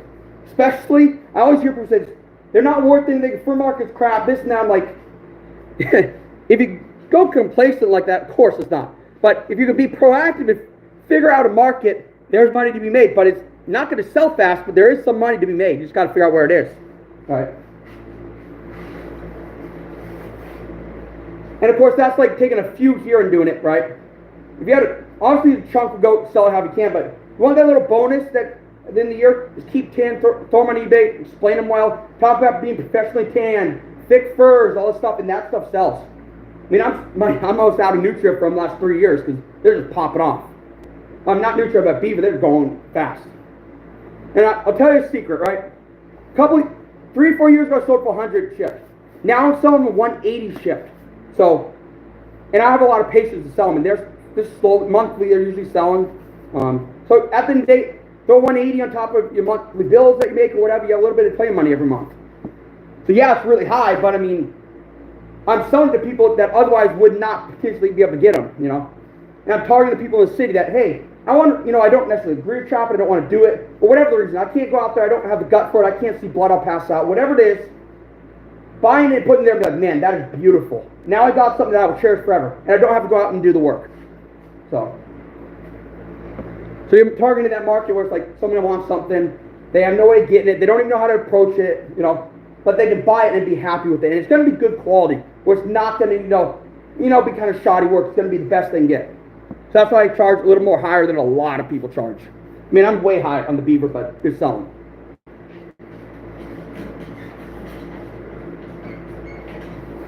I think that's good. I'm going to take things off.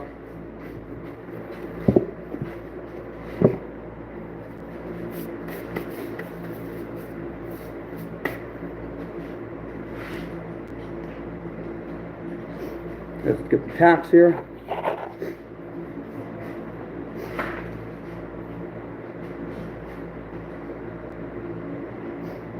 I mean, for perspective how thick our furs are, and I don't even know why we have Nutria here when I'm a 16-hour drive from Vancouver, Vancouver Island, Vancouver, British Columbia. I mean, I'm not one state away, but I'm on like the very top of Oregon.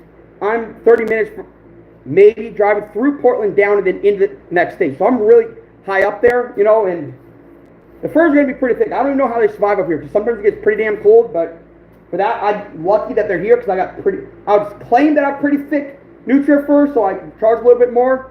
But you got to be able to understand what is going on with the furs in order to sell it, right?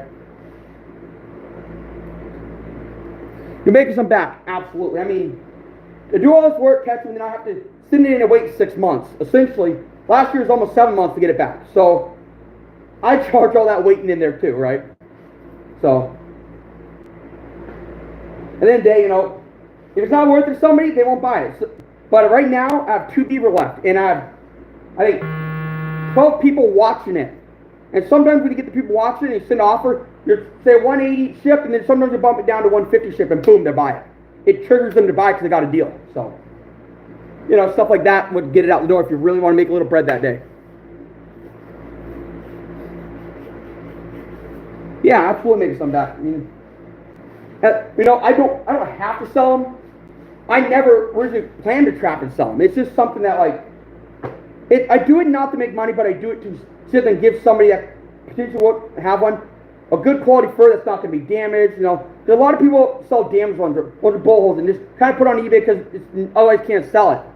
Well, I want them to get something that's worth it and last them a lifetime. They cherish it. So I think I've told the story where I have a really, really custom high-end cowboy hat. I messaged the people and said, hey, I got these beavers, I'll send you some, make me a hat, right? They said, well, I don't have the equipment.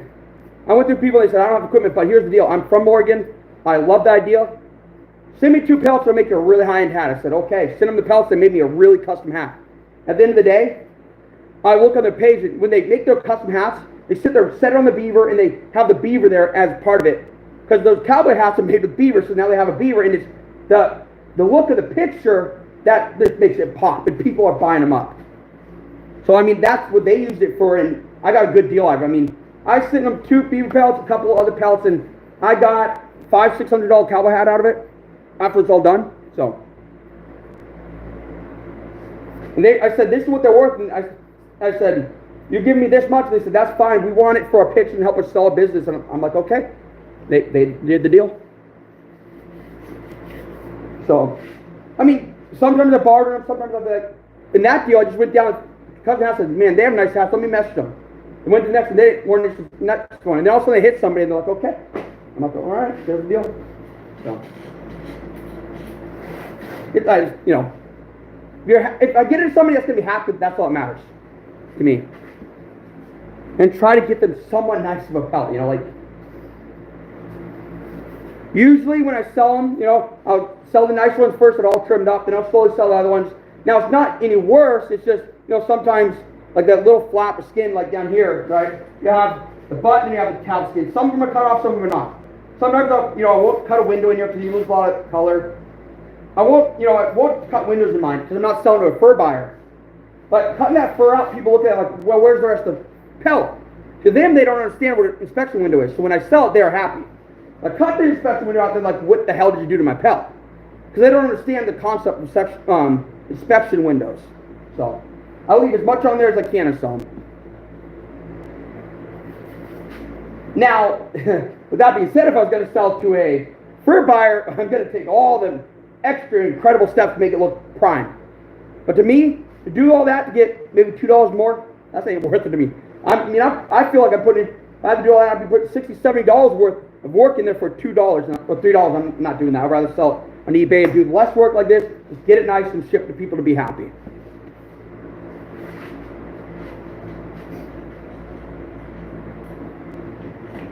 There's a lot of times too where I won't even people, I read that all the time, man, they ain't worth crap, this and that. I'm like, I won't say anything, because the less people to put them on there, the more I sell, because they have less opportunities to buy, right? So, I usually don't say anything, but that's how I do it. That's right. I told one person, said, hey, if you sit there and, you could case skin the coon, or you could actually cut it like a beaver, right? And get the legs out and open it up like you would like a round one, and keep the legs out and, leave the tail on there real neat, and sell that as whole.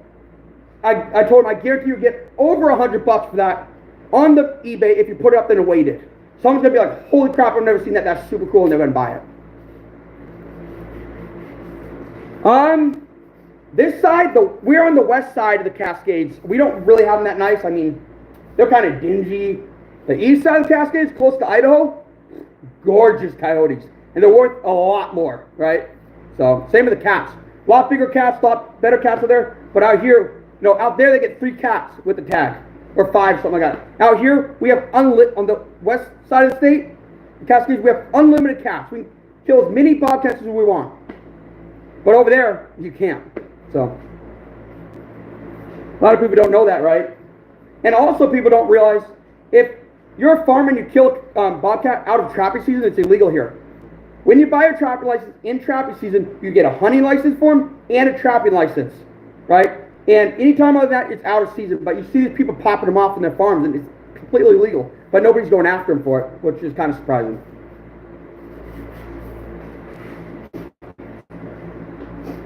So, yeah. Yeah, it's crazy. I mean, if they sat there and watched what people do, and it's not even like in the state, you can't get a depredation permit to kill a cat. It's that you can't do that here. For elk and stuff, you can, but not bobcat. That's no go. You can't do that here. And you see all these hunters. Oh man, I shot a bobcat. It's cool. Blah blah. They're bragging about it, but they don't. Half the problem is the Department of Fish and Wildlife is not telling people you can't hunt them out of trapping season. So, what's up? I'm just hanging out now. I got some people in here. How you got?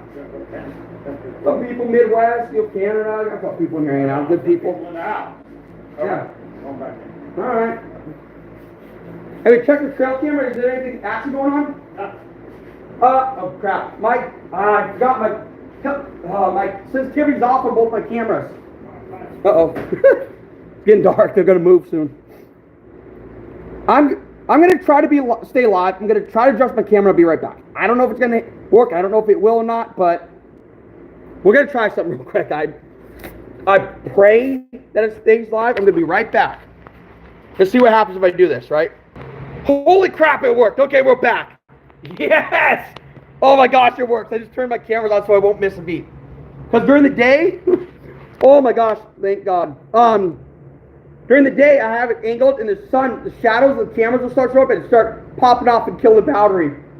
Woo! Oh man, I learned something. Oh, I'm lucky. I don't know what happened. I don't know what you guys saw. All I know is my screen went black, you guys disappeared, and I'm back. So, I'm just glad I'm still alive. My gosh, oh my gosh. Oh, a little stressful. That was a little stressful. I've never done that before. And my voice is absolutely wrecked. I absolutely hear myself losing my voice.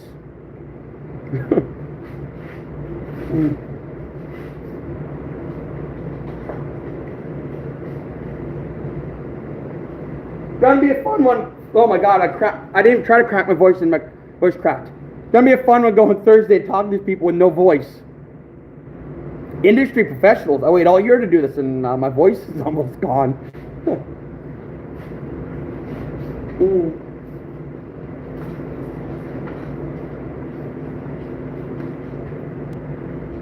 My voice is almost hoarse at this point. Hoarse, yeah.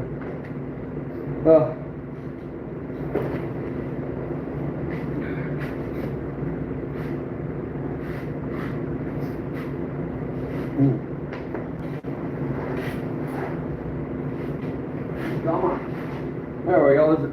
A lot of things people talk about, you need these special boards. Let me show you something. 3/8 inch dowel, 1/2 inch dowel.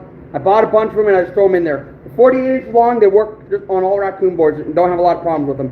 That's all I use. I bought those wedges and I bought them. I'm like, oh, what the heck? You know, they have some sharp corners. I'm like, I don't want to put those in my pelts because they may damage them. So I bought these round dowels and there's no sharp edges, there's no flat surfaces, so they work fantastic.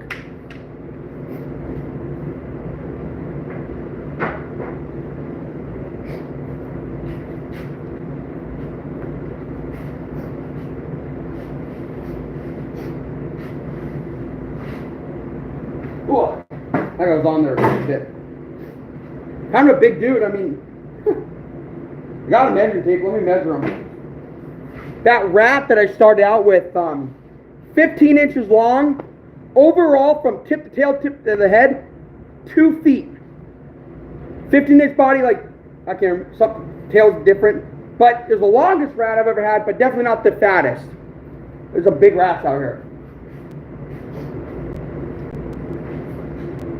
Meat from, from a nose to base is 31. From the nose to the base, the shallowest part of the pelt, 31 to The tip where I cut it, if the shape of the tail is 35 and a half. Pretty big dude. And the beauty of this, there's nobody measuring and saying, hey, that's this size, that size. I just sell it, get them out there. That's it. About it, you know. Not a lot of measurement issues. I go by the NAFTA standards when I sell them for a certain size, but other than that, there's real no measurements on the Nutria. When I round skin the muskrat, there's no real measurements to go off of. So when I do that, I go off how big they are in my state. They're extra large in my state, so much large. But when I sell them case skin, I have to go by NAFTA standards. And when I sell them, if there's no NAFTA standards, I do disclose, hey, they're from Oregon. This is the extra large for my state. This is how I'm selling them. So.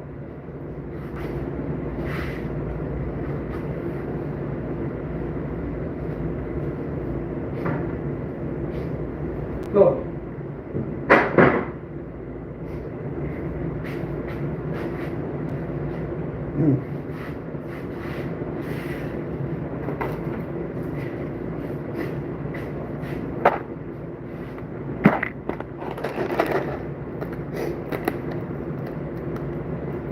Got some of these Trapline Coffee milk chocolate dried blueberries, right?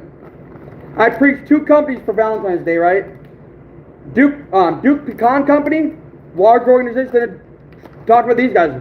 My video had a lot more detail about these guys, so I'm a lot more knowledgeable about them. But Duke Pecan Company and Trapline Coffee, 2 companies that are not going to take your money and fight against us as outdoorsmen. So, 2 companies I preached. I'm going to try these again on here. Let's see.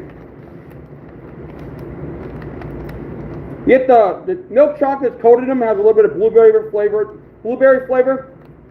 Then you bite into them, then you get like the dried blueberry. And then like the aftertaste of, you know, when it's still kind of sucking on, you get like a regular milk chocolate taste. So they're pretty dang good. They have a lot of different flavors. Oh, they're good. This is dangerous. I could eat this whole bag. And I'm on a diet, so I gotta be really careful how much I eat. Super good.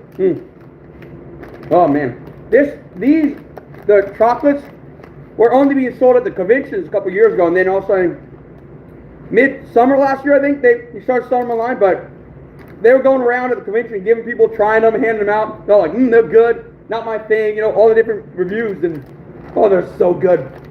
Oh man, I didn't put them down, they're dangerous, let me tell you. Oh man, they're dangerous. In order for me not to eat all these, I need to like put them somewhere and like forget they're there, otherwise they're gonna be gone tonight. Oh, they're so good, man. I still have that flavor in my mouth. That's the problem. I put the flavor in my mouth to get the flavor of the chocolate and the sweets. Then I go down the route of craving sweets because I now, you know, my brain's like, oh, that's what they taste like. They taste good. Let me go get more, you know. So. Wow, we're over 3 hours. Holy cow.